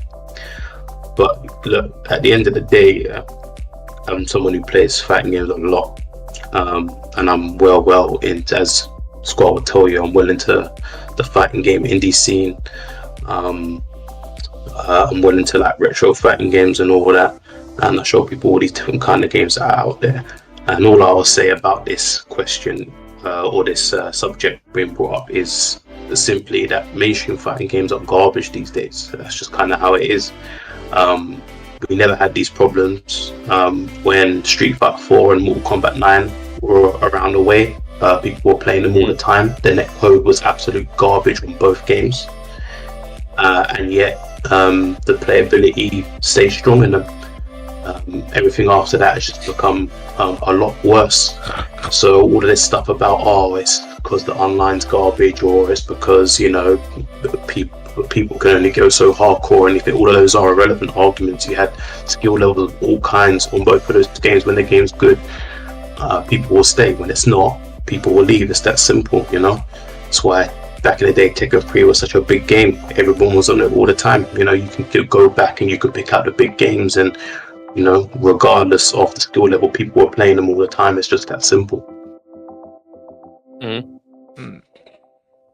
So you're saying because like the games are just garbage now, that's why numbers are dropping on some of the newer fighting games? Yeah, man, straight up. It's just that is how it is, you know. If you look back at some older fighting games, you can go into like maybe the nuance of those ones, like Street Fighter 3.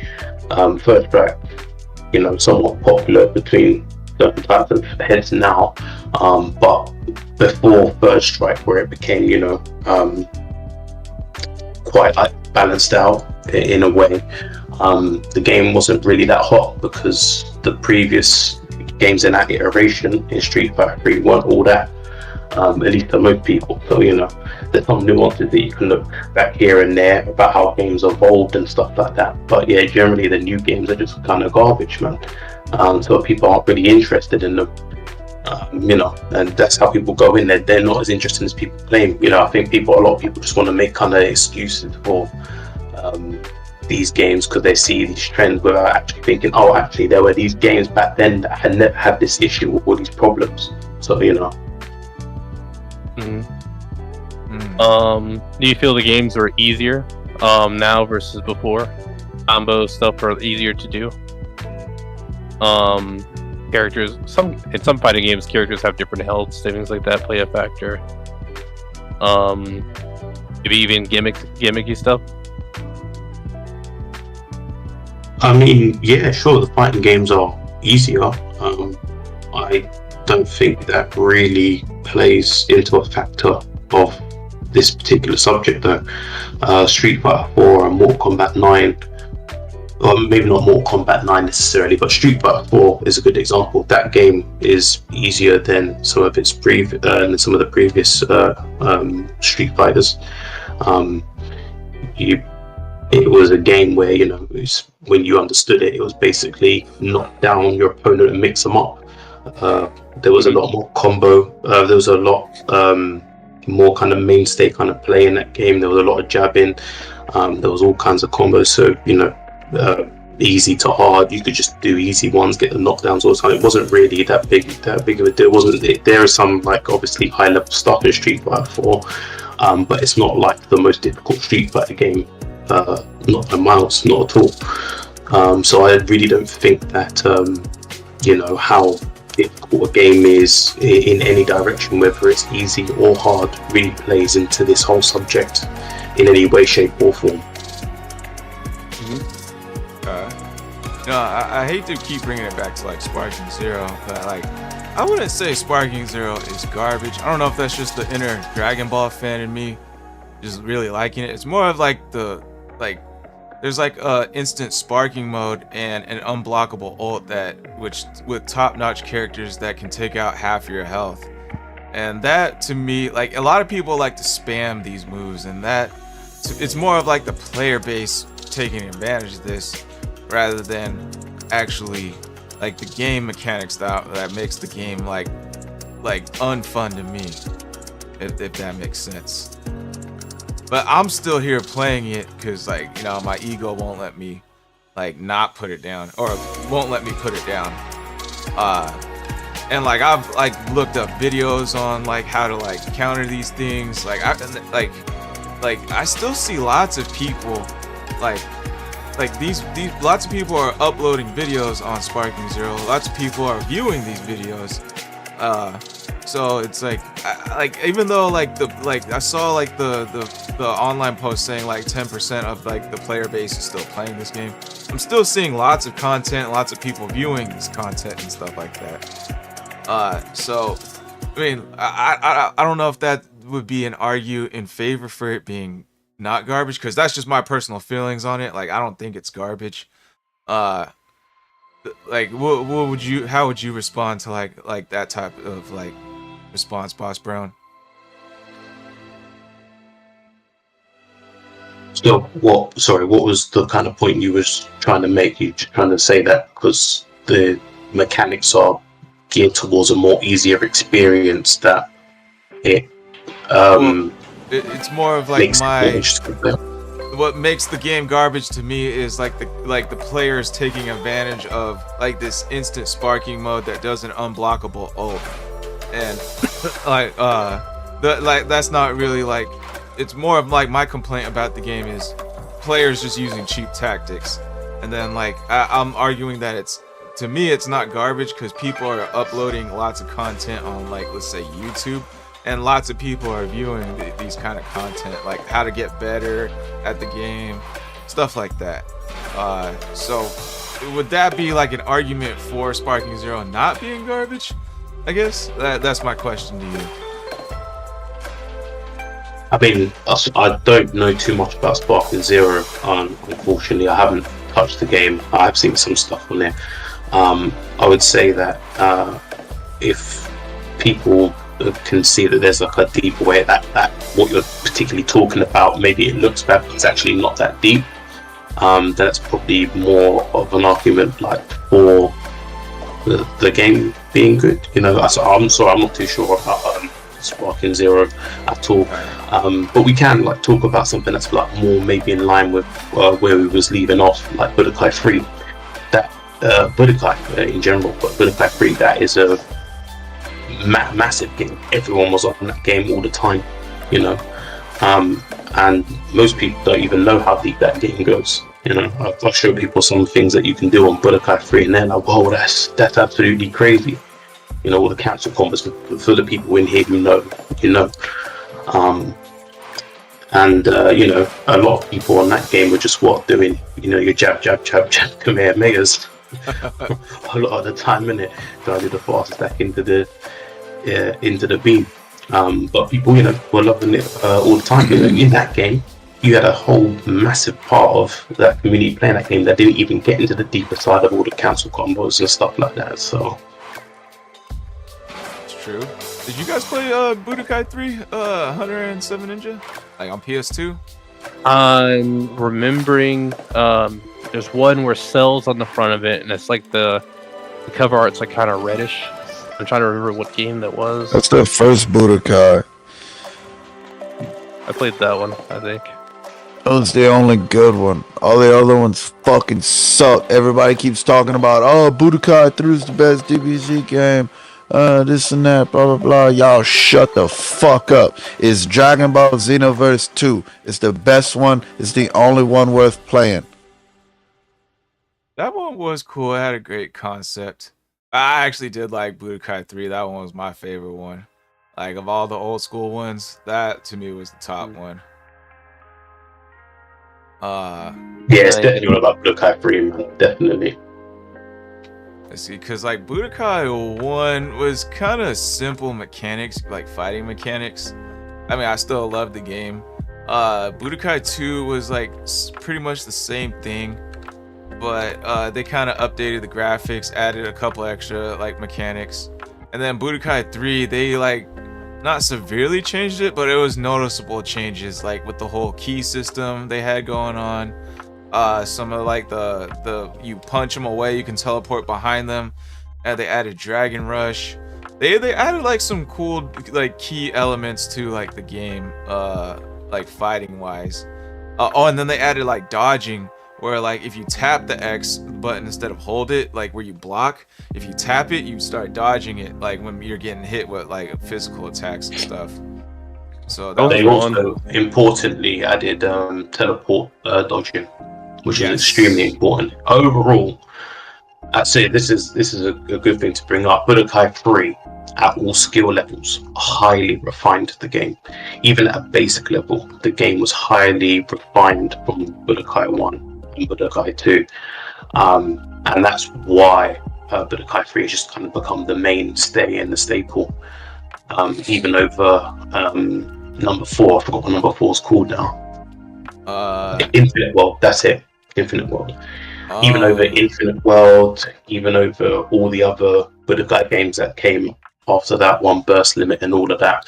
Budokai 3 had the Budokai formula, which obviously everybody liked, and it just it became the staple by being the most refined in the gameplay without going too far away from the formula that it originally made.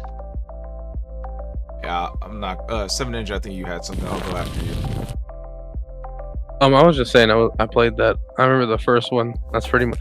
What I did say though was like that block dodging thing you're talking about. It was in the first one. I learned that late on when I was playing that game. Was it? I He played said those tapping the Budokai- block.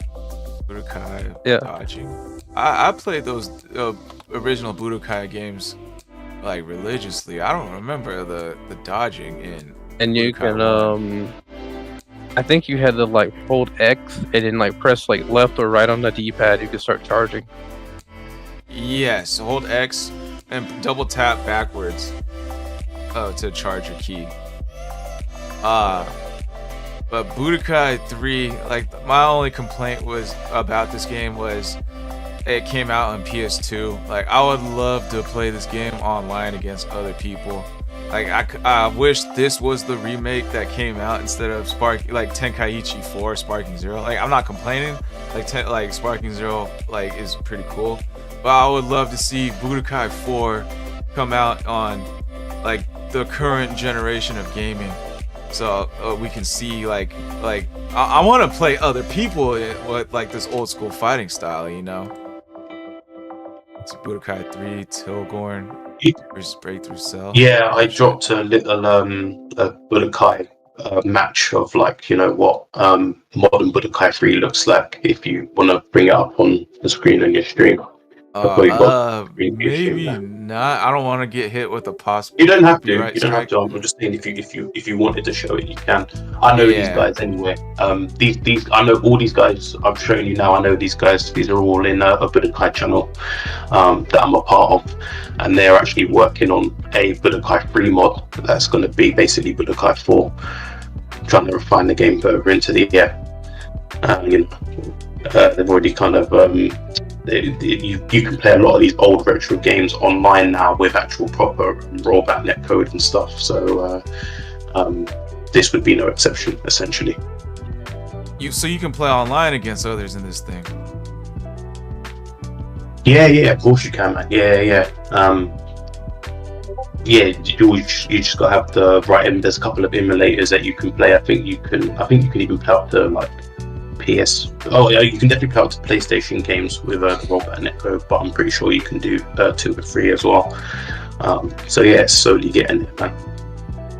That is sick. Moss Brown, if you do know, please explain rollback and as good as you can to the audience. I don't think I did that great of a job. So rollback netcode. I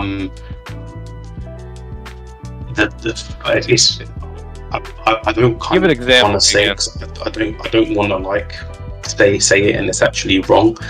But the best way that I can explain it in my head, or essentially as it works, is that when there is ever a form of like a lag issue or whatever, it will re-register what happened. It will kind of roll it back and re-register what happened, so you can actually see deal with the outcome properly, and goes over any kind of glitchy gameplay and stuff like that.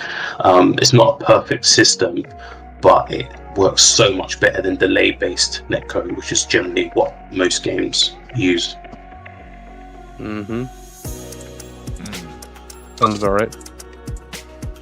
Yeah, because I've probably never experienced a rollback before. Like when you one example I'll bring up is like Brawlhalla, for an example. I play that game pretty often. It's like a Super Smash Bros. Game, 2D platform fighting game. Like if you lag, it just skips, and like you see the end result of what happened. That's pretty much it. You don't. From what it sounds like, rollback is it actually goes back and shows you what happened so far. Yeah, that's Boss Brown. I've got a question for you. Somewhat like it. Yeah, hit me up, man. Talk to me. Is Super Smash Bros. A fighting game?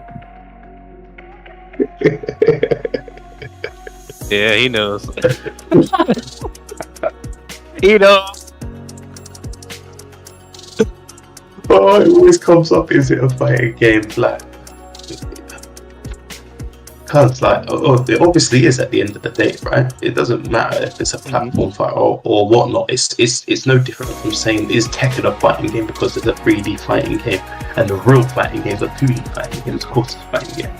You know, people want to just say, oh, it's a party game because it's party mechanics and it was made to be a party game rather than being played as a serious fighting game. But you know, you could say that about, you know, any game that comes out as a fighting game. It's made with fighting game in mind, of a versus thing, even if it's like, you know, you can have 4 people on the screen, whatever, it doesn't matter. It doesn't make any difference. There's indie fighting games now, 2D indie fighting games where you can play with 4 people on the screen. So is that not a fighting game? It's, you know, it's just silly arguments. At the end of the day, you either like those type of games or you don't. But I would say that, you know, Smash is clearly a fighting game.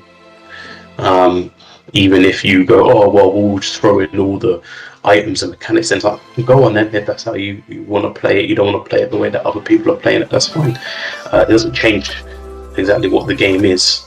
You know, you can still do all the same tech in the all items mode and multiple people mode that you can in the 1v1 no items mode. So whatever in it, you know what I mean?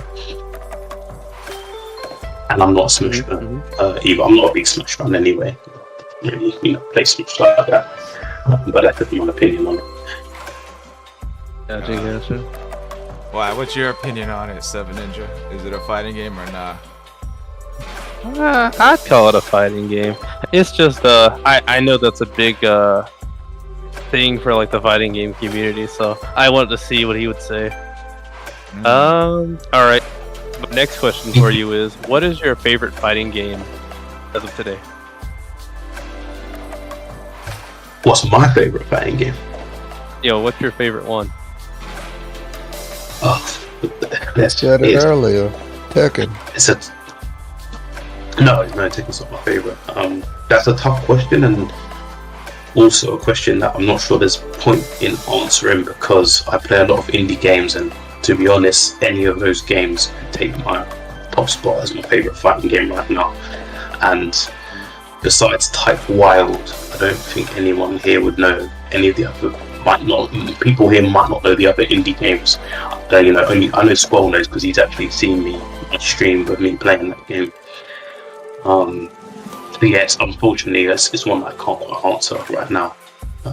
Sorry about that. I got a good question. What about like what type of fighting game do you like? Like, you got the 2D fighter game like Street Fighter, you got the 3D fighter game like Tekken, and then you got like the 2D platformer like Super Smash Bros. Like, which type of fighting game do you prefer playing?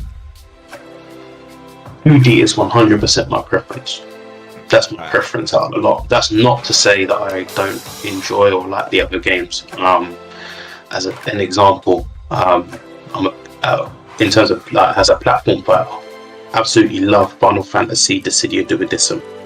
not NT, not the newest one, the one previous one, the one that's back on PSP. That game is lit. That game's incredible. Pretty small penis. What about you guys? Wow. What, PSP? Pretty small penis. You guys never heard that one? Nah, I heard that one. That's crazy. That's what people used to joke around with me when I had one. Like, yeah, I got a pretty small. I got a PSP. They're like, you got a pretty small penis. Nah. You I can't be had that one before replay. That's crazy. What about Yeah, keep Hunter going. and Seven Ninja? What type of fighting games would you prefer, or do you prefer? Honestly, it'll always come back to Tekken. Tekken has I had a buddy that I used to like we played many fighting games, but like the one fighting game I will always come back to would have to be Tekken. Now, which specific Tekken? The last one I played was Tekken 7. When I get Tekken 8, I'll probably try it out for a little bit, but I don't know if that guy is going to be on there. But if I can find me somebody, it's probably going to be Tekken 8 when I get Tekken 8. So for right now, it's Tekken 7.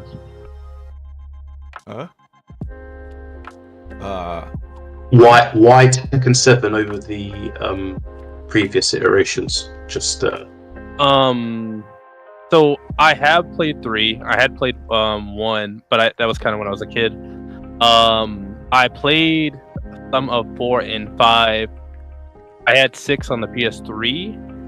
And I liked 6, but like I really got competitively into 7. So really, because I became competitive for 7, I would say that's my favorite. right. Okay, I did cool. play Revolutions. I didn't get too deep in there, but I remember you had like special powers and stuff in there. I thought it was kind of cool, but competitive-wise, I probably wouldn't have went that route. Was Revolutions, was that the free one that was on PS3 back in the day? Yeah. Yeah. Oh, that one was sick. I played that one. And then another notable Tekken one that I really liked was Tekken. Was it the team tag, double tag? You have 2 players. There's 2 of them Tekken's actually. full of it, yeah. There's 1 and 2. 2 I wasn't a big fan of, although I know some people did. But Tekken Tag 1 was actually really live. I think a lot of people missed out on that one because that one was basically like Tekken 3 but better. Mm-hmm. So if you expect you to go back and get it now. It was actually a really, really solid game. They made a lot of really good changes to the characters in that game as well. There's also a Street Fighter X Tekken, but I wouldn't count the Tekken game. More of a Street Fighter.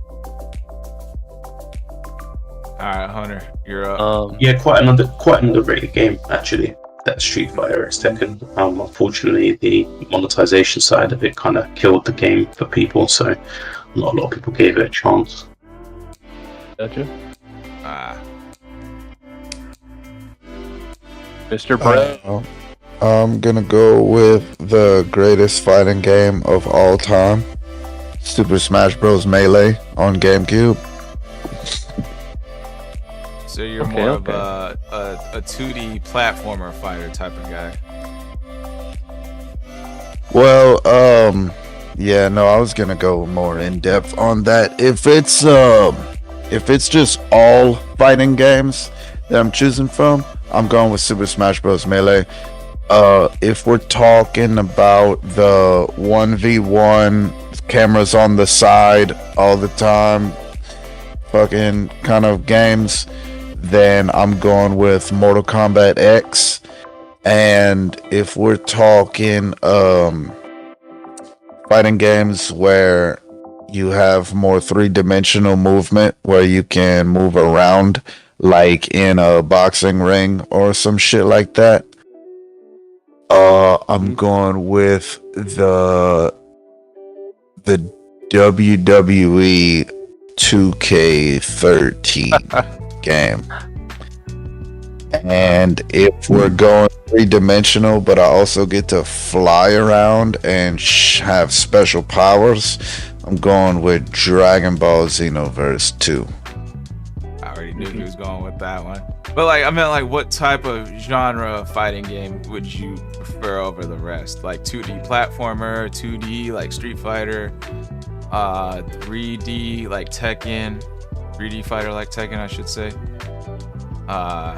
Um, honestly, my least favorite is the kind like Xenoverse 2 because so often I'll try to go attack my opponent, and if they just keep backing up, I just keep missing, and it's fucking aggravating.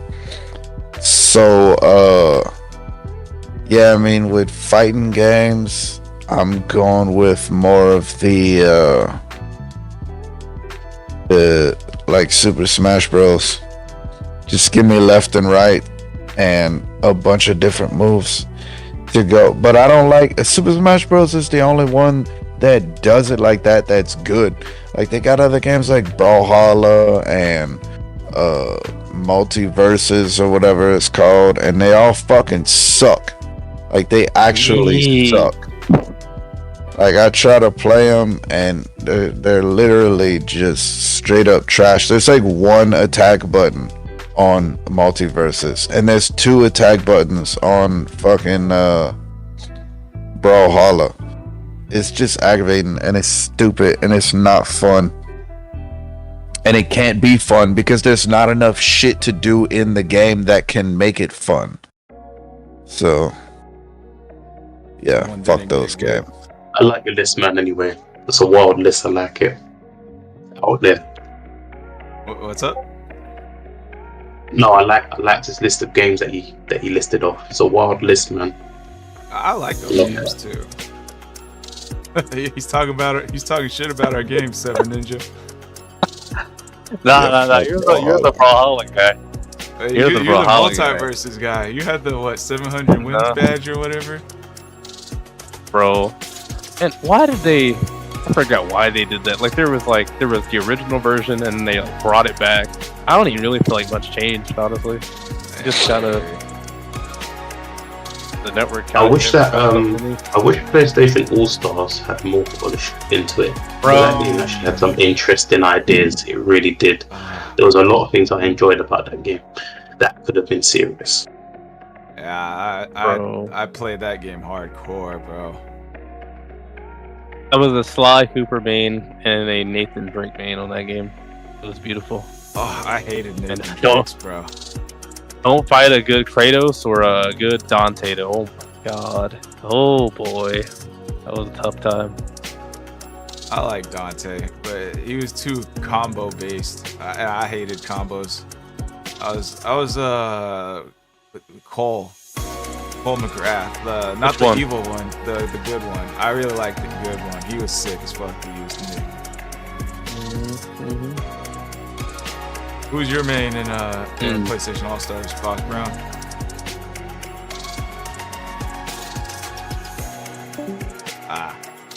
Oh, there he is. He's back. Who's your main in PlayStation All Stars? I don't really main anyone, if I'm being honest with you. I probably played Sweet Tooth the most. I just couldn't. I find it hard in fighting games to gravitate towards a character sometimes. I have like a very specific taste based on the specific mechanics of the game. That's generally what I'm like. So you might see me play one character one game, you think, oh, I like that type of character, and then you see you choose an entirely different type of character, and you're like, what? So yeah, it's all on a game on game basis, and unfortunately All Stars was one of those games that I really didn't find a character that I was like, yeah, that's me. I feel that character for that game. But I did enjoy it for the time I did play it. I just enjoyed, like I said, about with the characters. I guess my next question is, how do you feel about For Honor? And do you still play it? What's that question for me? Yeah, for you, Boss Brown. I didn't really play much For Honor, if I'm being honest with you. I don't remember this game. I still haven't seen an image yet that showed it. For Honor for me is like, it's kind of like League to me. For Honor's energy reminds me of League, and I haven't even played League, but I've heard the stories. And it's just one of those games where like you play it and you're like, at first you're like, okay, it's fun, and then at some point you start hating the game. But this is the only game that's like that game. And since no other games like that, you kind of have to stay there. And so it kind of sucks you in for like maybe 6 to 8 months. And around that period, you're like, why am I so hateful? So angry all the time. And then like after that, I have to like I'll stop. And then like because like I have legitimately thought about this multiple times in the span of like this month. I'm just thinking like, should I go back to For Honor? And I'm like, no, that's a terrible idea. That's a terrible idea. So I like the game though. Conceptually wise, characters are fun. I'm so tired of my Shinobi getting nerfed. But you know, it is what it is. It looks like Chivalry too, a little bit. No, don't compare it to Chivalry. I played Chivalry. Chivalry's trash. Damn, that's a lot of people like that game. Is For Honor like is it actually like a fighting game though, or is that more of like a hack and slash? Looks more like hack and slash ish. Yeah, it's more like a fighting game in the sense of parries, dodges, there are. You can have. I want to. You can have that stuff in hack and slash. Okay. Go on. Yeah, go on. And so like I want to say there is combos, but like there's just like some moves that have like a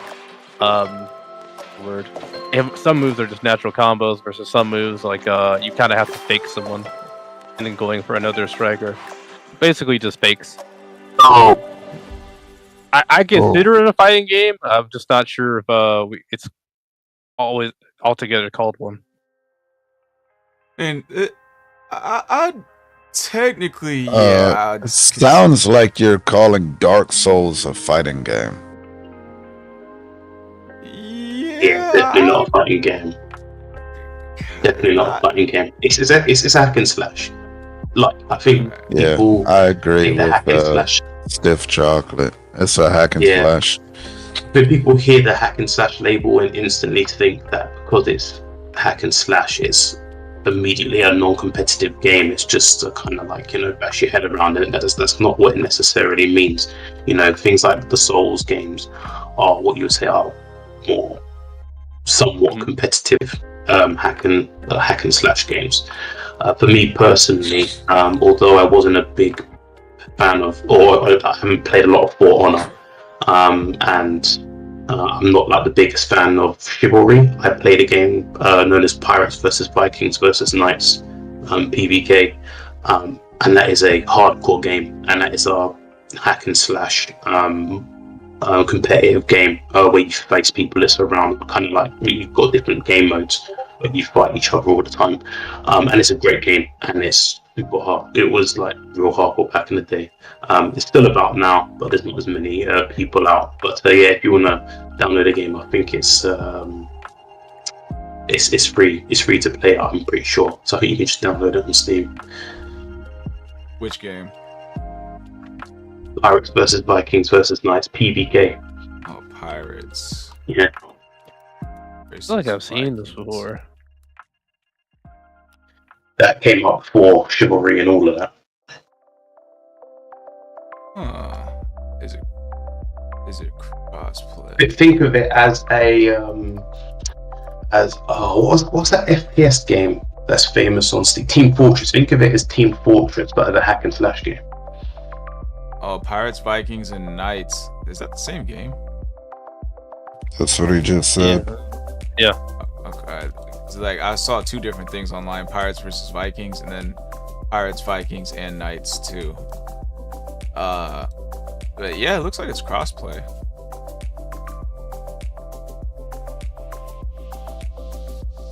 Interesting. But yeah, Oh, go ahead, Boss Brown.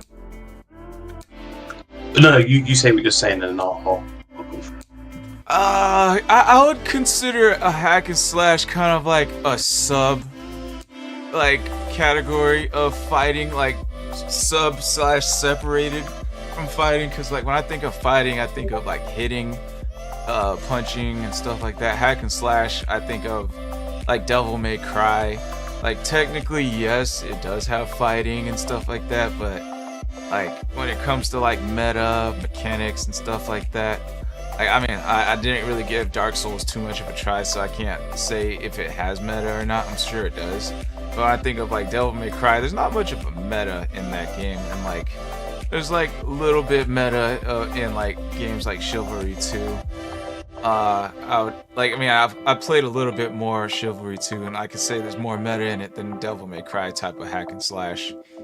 But like when it comes to like actual fighting games like Super Smash, Brawlhalla, Multiverses, Street Fighter, Marvel vs. Capcom, Tekken, there's a lot more meta into that game. There's a lot more combos you gotta learn. Like there's a lot more timing, hitboxes, stuff like that you gotta learn on like in experience to really react to these things. When it comes to like For Honor, I don't know if there's like a meta in that. Like 7 Ninja, you probably have better like take on like if it has a meta or not. But I'll let you answer that after Boss Brown goes. All right, Boss Brown, go ahead. Yeah, I was just gonna, because obviously I was just gonna bring it back to the subject. So I was just gonna say, because I've made my thoughts known on it, but I thought just to be, nuanced, I would say that these new age games can be bad for certain reasons or multiple reasons. I didn't want to just think, I'm just saying a game is bad just because there's several reasons why people might not take the kind of liking to them that they have at the previous games. If you look at Street Fighter 5, we're on Street Fighter 6, I've got Street Fighter 5 that failed abysmally with the community for various reasons, from initial release of having no modes of play to a complete, killing off of what people will consider the rebuilt Street Fighter system from 4, all kinds of stuff, that came towards being a bad game and being kind of known as the bad Street Fighter. So yeah, I just wanted to say, just for the nuance side of it, there could be multiple reasons, multiple things of why new age fighting games tend to be bad, or mainstream fighting games tend to be bad right now currently. All right, 7 Ninja, go ahead. I ain't gonna lie to you, I'm actually got a little bit lost on what you're talking about. What was I gonna say? Did For Honor have like a meta in it that like, because like when I think of like hack and slash games, there's not much of a meta behind the games. Like I'm talking about like meta, like what kind of stuff do you need to learn to get better beyond like the basic surface level of like fighting mechanics? Fundamentals. The fundamentals are actually not what you said. It's like deeper than that. It's deeper than the fundamentals. Like you gotta learn like when to teleport, like in Sparking Zero at certain like ultimate moves, or what moves can you block, what moves can you not block. Like deeper stuff, like knowledge of the fighting game. Like, is there stuff like that on For Honor? Well, to start off with, and that also depends on if you're playing 4v4 modes or not. Wukong's a bit different. But in For Honor, right, it really depends on how hard they hit a character. Peacekeeper would have been strong for years. But then they started nerfing Bleed. Revenge was a really big problem for especially during the start. Revenge used to be a really big problem. And to explain Revenge, is basically it's your way to fight multiple people. If multiple people are just swinging on you, you'll build a Revenge meter. They can still kind of damage you until you have the Revenge shield on. But it's your job to pop it. So you pop it, it does like an automatic parry if they're already swinging, and they cannot stop the swing, and it'll cause them to fall back on their backs, and you do extra damage as well as, you have that shielding on. You also have Hyper Armor on. Now, Hyper Armor, there are some characters, I'm thinking specifically of Berserker, where his light attacks look like his heavy attacks. The heavy attacks are just fast enough that they look like that. And you can also cancel those heavy attacks into a overhead of heavy attack that's also Hyper Armor. I think you can cancel that too, if I'm not mistaken. But you can't basically the fundamentals will carry you very far. If you're really good at the fundamentals, you can actually fight even the best players. It's just the best characters, the best players. It's really easy to do that. The problem, more or less, is that like some characters are disparaged in a sense of maybe they went a little too hard this time on this patch. And I know specifically my favorite character, Shinobi. For like at least about, I want to say 2 years, I experienced where he was literally the worst character in the game. Everything about his kit was focused on going for a, let's call it a force command grab. Like legitimately, like you had to go for this. If you wanted to get max damage, you had to go for this command grab. And in that command grab, it's easy to escape it. There's no kind of tracking. There's no kind of unblockables. There's nothing special here. All the new characters are getting these kind of undodgeable abilities. All these characters are getting unblockable abilities. You are literally stuck with this kind of basic character. And they also remove the bleed that he gets as well. So Yeah, it fucking sucks. yeah, he also had the ability to throw his Kama at you, and like this is like the Gasarigama he had. He was able to throw his Kama at you, and like this is like because he was kind of the only real range character. But like if they parried the Kama, like you would fall on your back, and that basically kills you because you got like super low health compared to most assassins.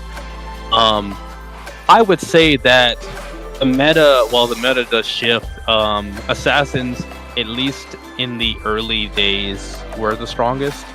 Now it's more about like characters that have the ability to switch into hyper armor and into either an all guard or a easy guarding ability. There's also something where you can counter an attack. Let's say you got your shield up, right, in a certain direction. If you were to, let's say, swing in that direction and they're swinging at the same way, at the same time, they will not. It won't be a parry or anything. They will outright take over your attack and get an unblockable attack. So there's timing. There's fakes. There's kind of I want to go with punish, but like guard breaks are really the only punishes in that game. And even then, like guard breaks are not guaranteed. Yeah, sounds There is a meta. I don't know what it is right now. As of right now, I don't know what it is right now. But like, at least what I was talking about during that time, I know for a fact Shinobi was the worst. And I remember Black Prior and not Wukong, Berserker, and I think it was either the girl with the glaive, the Naginata, or it was the Valkyrie that was really strong. But I think Boss Brown, you had something.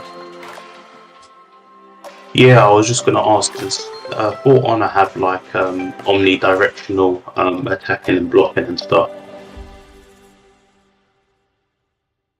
So they've got 3 different ways to go. You got left, you got right, and you got up. And like these are the directions you can block. You can attack in these directions. There is some where you could just straight up thrust at the target, but those are usually special moves that will be called out by either a fire attack or something will show up on you, and you will know that this is that move. But usually, there's also bashes. You got the sword or weapon attack, and then you have bashes. The character standing there and like enemies coming from all sides, right? No. Ninja was kind of like on the right. Oh, okay. Yeah, on the right thing. Yeah, I just wanted to know because I think we're going like into like slash kind of like complexity mechanics and PvK. You've got like a 5-directional basically attacks. You've got top, down, left, right, middle, I think, something like that. And you've got a blocking system, and if you block, just that the hit hits you, you get parry, etc. And then on top of that, you've only got one attack button, but obviously you can attack in those 5 different positions. And then from there, you've got a charge attack, which obviously you can use to break through guard, cause maximum damage. You get like combo points by hitting people multiple times, stuff like that. You actually get a combo meter, which is something you could do. You could do combos in that game before, but they've recently added like a meter on there, so you can see how many combo points you actually got going on there, and it kind of builds up into an ultimate. I'm just trying to get a kind of idea of how close For Honor is to PvK, because I know that Chivalry. I don't want to say they took a lot of stuff from PvK, but there's a lot of like similar stuff in that game to PvK. Just a few less things. Now, if we are going to talk about like the 4v4 mode, now 4v4 is kind of where they give more of. They're like accessory abilities, like so, like you can't naturally just shoot a crossbow out of a Peacekeeper. You can't naturally just throw bombs and stuff like that. That's usually like a cooldown ability that you could do, but that's only in the 4v4 modes. 4v4 as in Dominion. There is one with kind of like TDM. There's kind of something for Reach is kind of like sieging an area. So like one team kind of holds the other side back, and the other side tries to push forward. You've got like this. I'm looking for the word. Basically, you have a ram, and you ram the gates, and you got to protect that as one side, while the other side tries to destroy it. We're using either the fire or the minions that are in the field. And if we're talking about breach minions, those things hurt.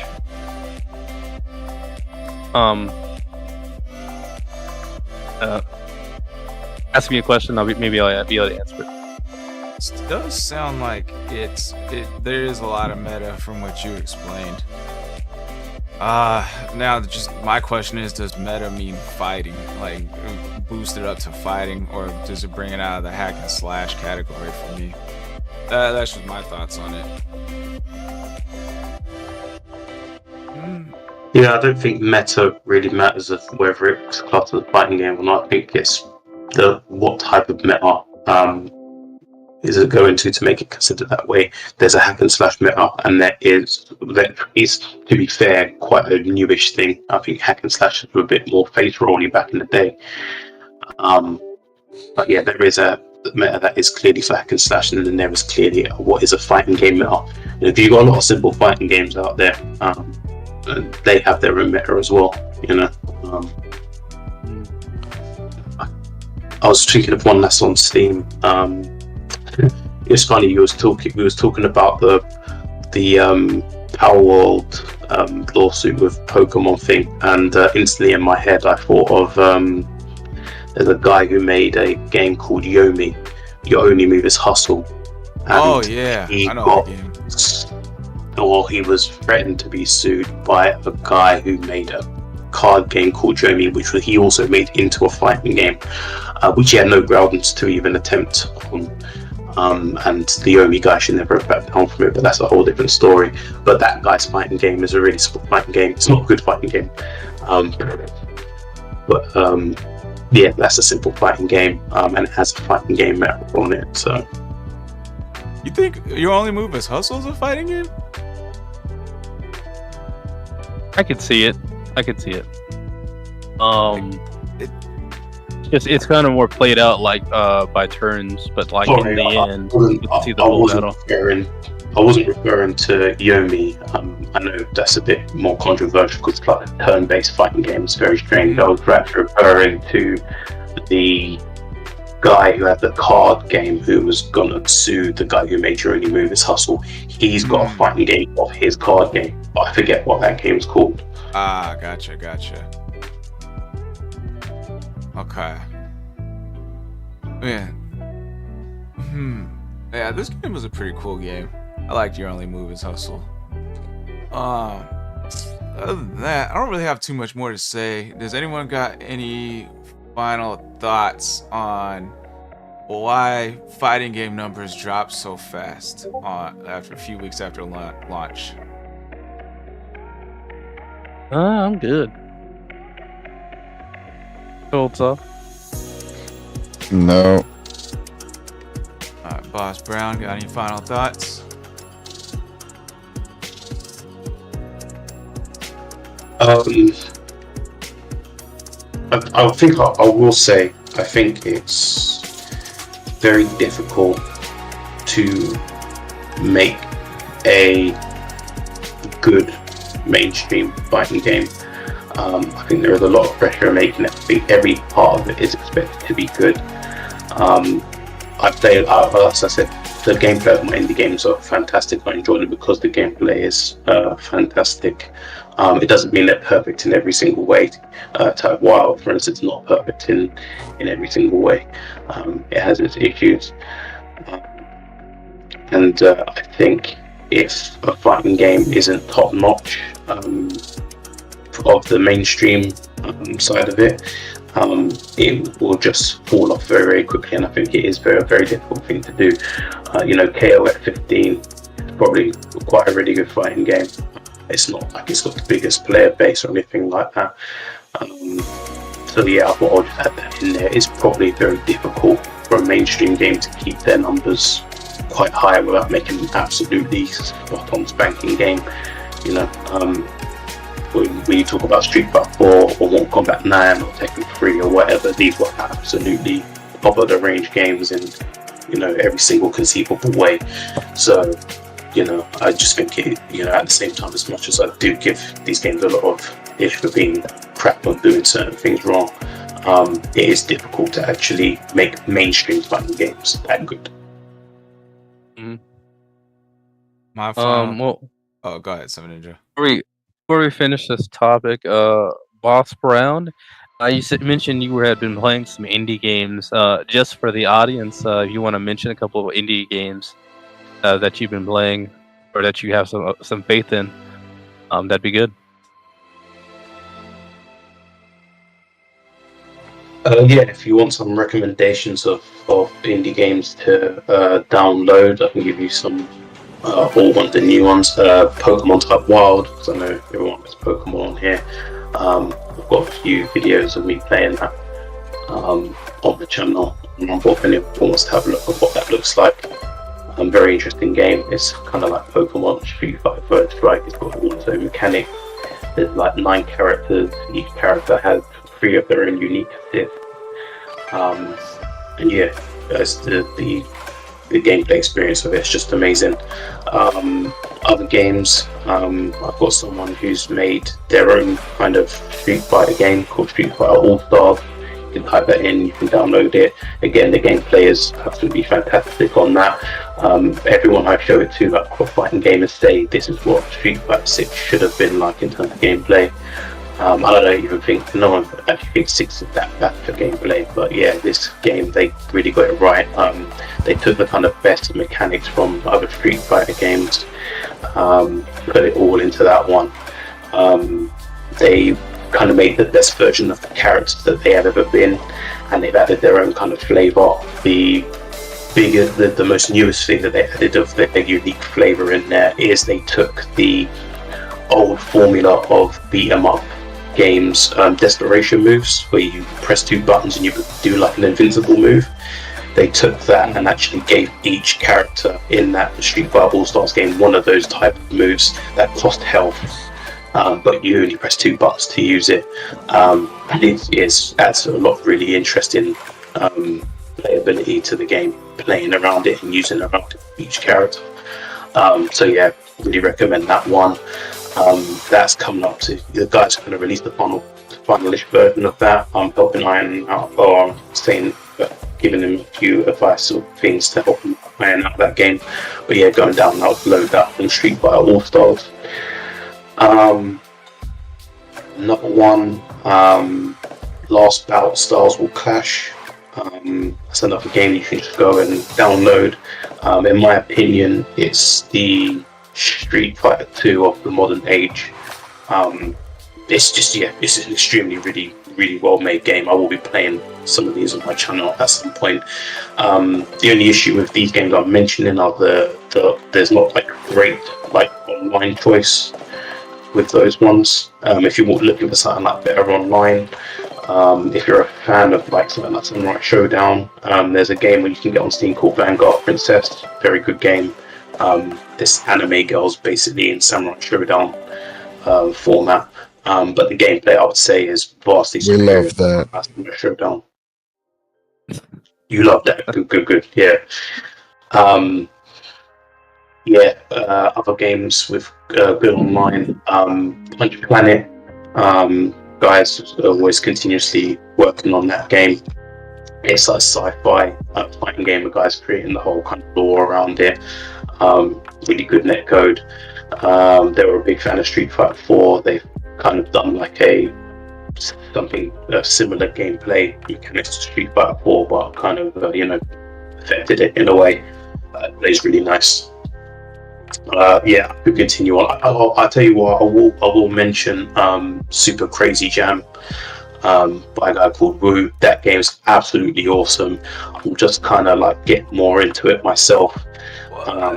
It's basically a collection of like the most famous characters that you can think of as a fighting game. It's got Lara Croft from Tomb Raider.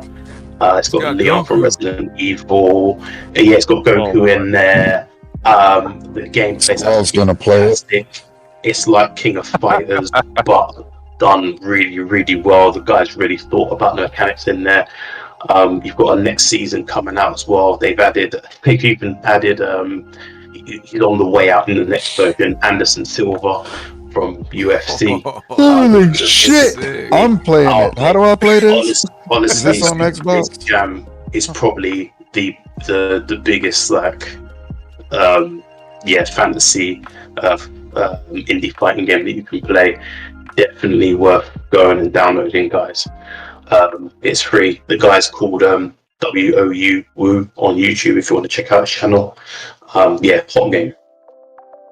That's sick. I definitely want to check this one out for sure. And that Oh, Lord. one. Bro, they got Kratos. They got what's his name? Snake from Metal Gear Solid. They got Dante. They got Pickle Rick. They got bro. Pickle Come Rick. on now.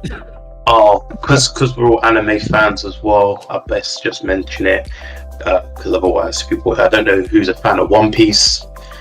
One Piece. Oh, Lord. The old no. That's Hunter right there. bad boy fighting game. One Piece fighting adventure. You can find that online. That's free download. Absolutely solid. If you're a One Piece fan, you'll be like, what in the world? If you're a fighting game fan, it's hot. It's hot. Trust me. It's got what it needs in there. Definitely recommend that one. But like I said, I could carry on this, man, because I'm really into my indie stuff. You know what I mean? If you're a DBZ fan and you haven't played it, you must have played it by now. If not, can you call yourself a fan? Hyper Dragon Ball Z, really good fighting game. You can just go and download that. Absolutely incredible game. Hyper Dragon Ball Z? Yeah, no.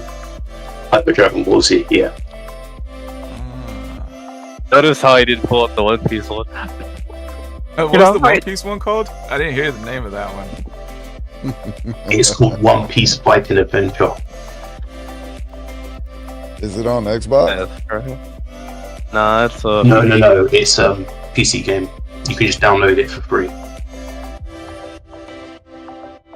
This doesn't look like it's too hard on your hardware though, so I think Secret Cold Sauce you might be able to play on your laptop.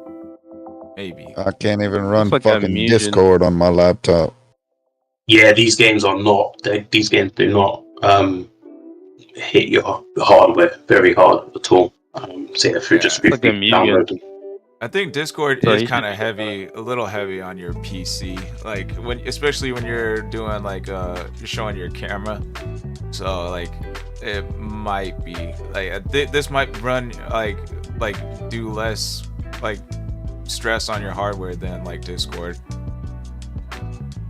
I could probably play that game on a potato computer. Matter of fact, that's Mugen. Yeah, you'll be alright. You'll be alright. Alright, final question for Boss Brown. Have you ever played Salty Bet? Or do you know what I'm talking about? Have I ever placed what? Have I ever put money on Salty Bet? Have you ever played Salty Bet?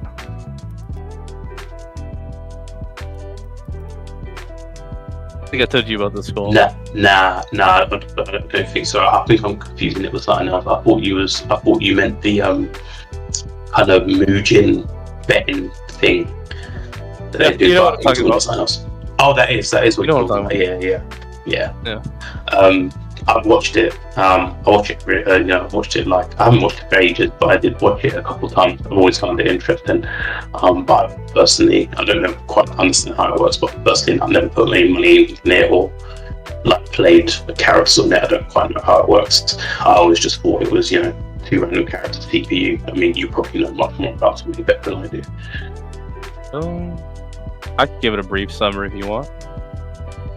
Basically, it's fake money. If you lose nothing. You just gotta sign in. But if you lose nothing. So you just get reset to like maybe 500 to 600 like salty cash, and you just bet on whoever.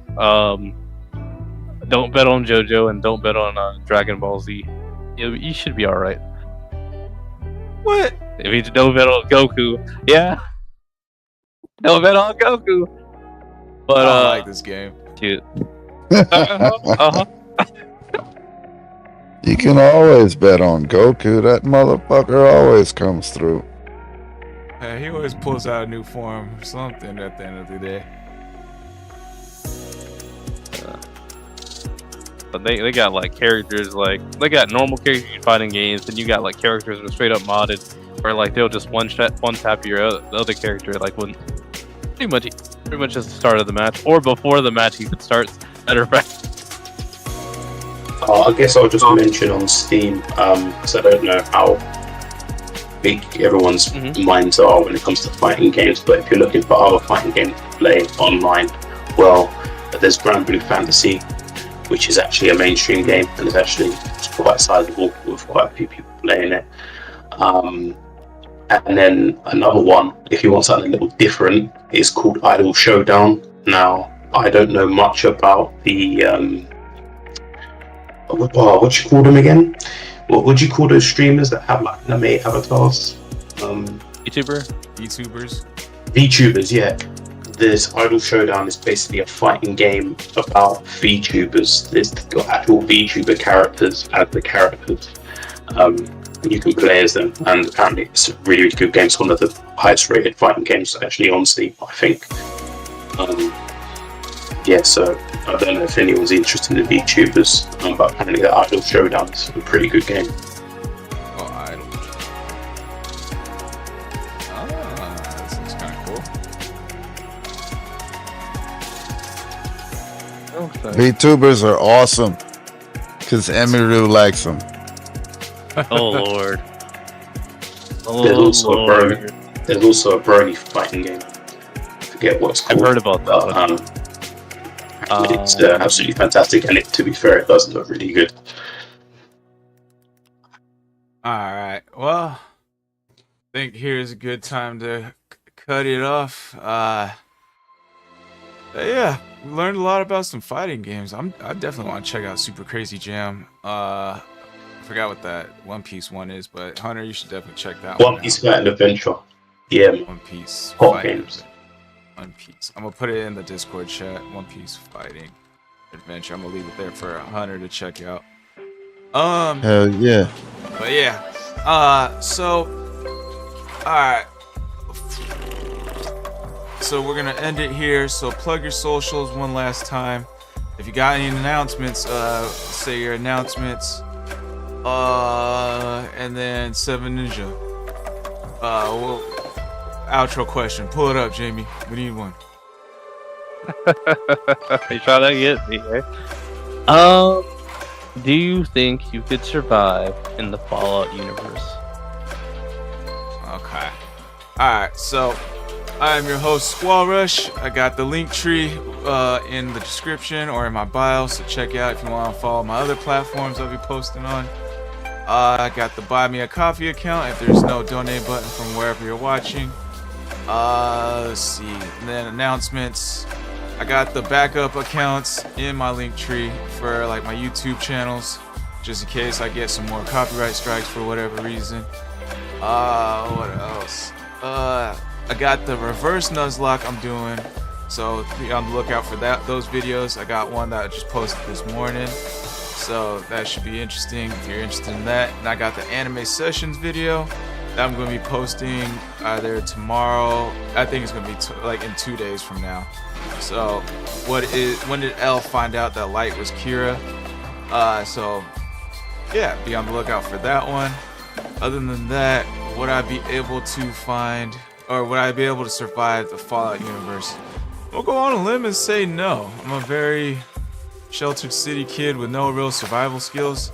Like if you watch that movie Castle in the Sky, That kid had way more survival skills than I do, for sure. Let's put that lightly. Let's see. I think it was Secret Cold Sauce first last time on the intros. So we'll start with Seven Ninja, Boss Brown, then Cold Sauce last. Alright, take it away, Seven Ninja. You scared the fuck out of me just now, bro. I had to get him. Guys, it's 7 Find me on Game.me and Rumble. It should lead you back to my Rumble channel. The newest thing that we're going to be doing soon, if not today, tomorrow, is going to be looking at episode 9 of Dan to Dan, doing the review of that one. And outside of that, there's a coffee account you guys can check out, or my Discord inside of my description on the 7 Rumble. Check it out there if you want to support your boy or help me build my community. Regardless, could I survive in the Fallout universe? I have experience, with carpentry and building things. So if someone needs some work, I could probably get some work done. I've got experience with it. I have some ideas. So I think when it comes to just being able to, and I also do a handyman job. So I have a couple of things that I've had to do that I could probably, if I had to get started, even if it's just amateur, I could probably do a pretty good job, I think. So I think I'd survive on the basis of my skill set. Huh? We know what Mr. Hunter Bro gonna say, It's like Shots fired. Alright, Boss Brown, so go ahead and plug your socials for all the viewers out there. And then if you got any new announcements, like anything you're working on or gonna start streaming or something soon, let us know. And then the outro question will be, can you survive in Fallout universe? All I've got right now is my Rumble channel, Boss Brown. Sound for listening to my ramblings. It's 3 AM here. It's been a long couple of days for me, so I'm tired. So sorry if I didn't make sense here and there.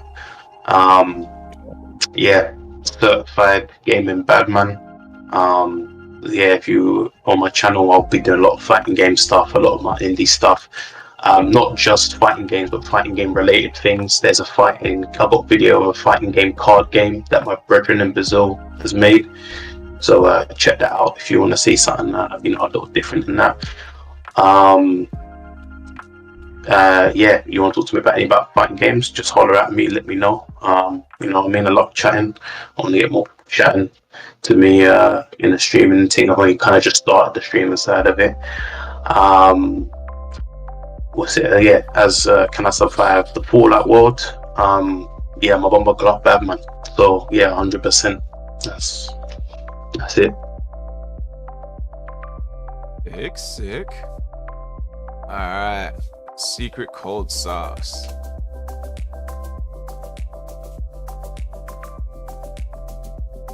What's the secret? Hunter. Bro. Either he's AFK or...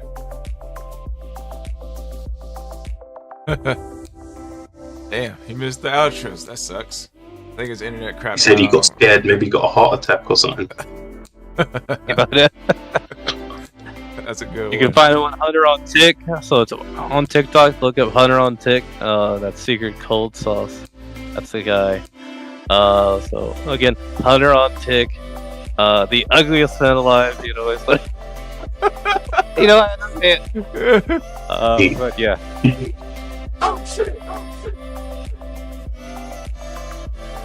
Yeah, he's got a Silly, Twitch. He's got a YouTube. Hunter Bros on YouTube. Hunter Bros on Clapper. Secret Cold Sauce and some numbers on Twitch. Secret Cold Sauce on Rumble.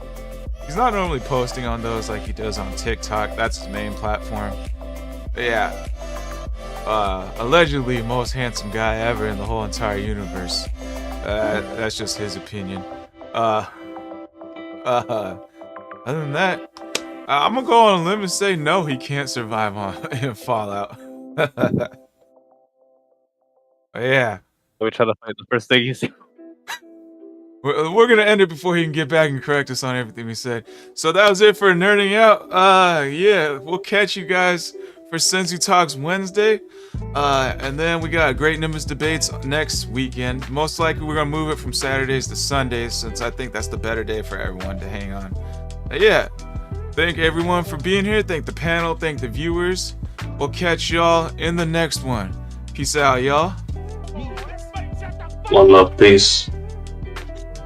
Later.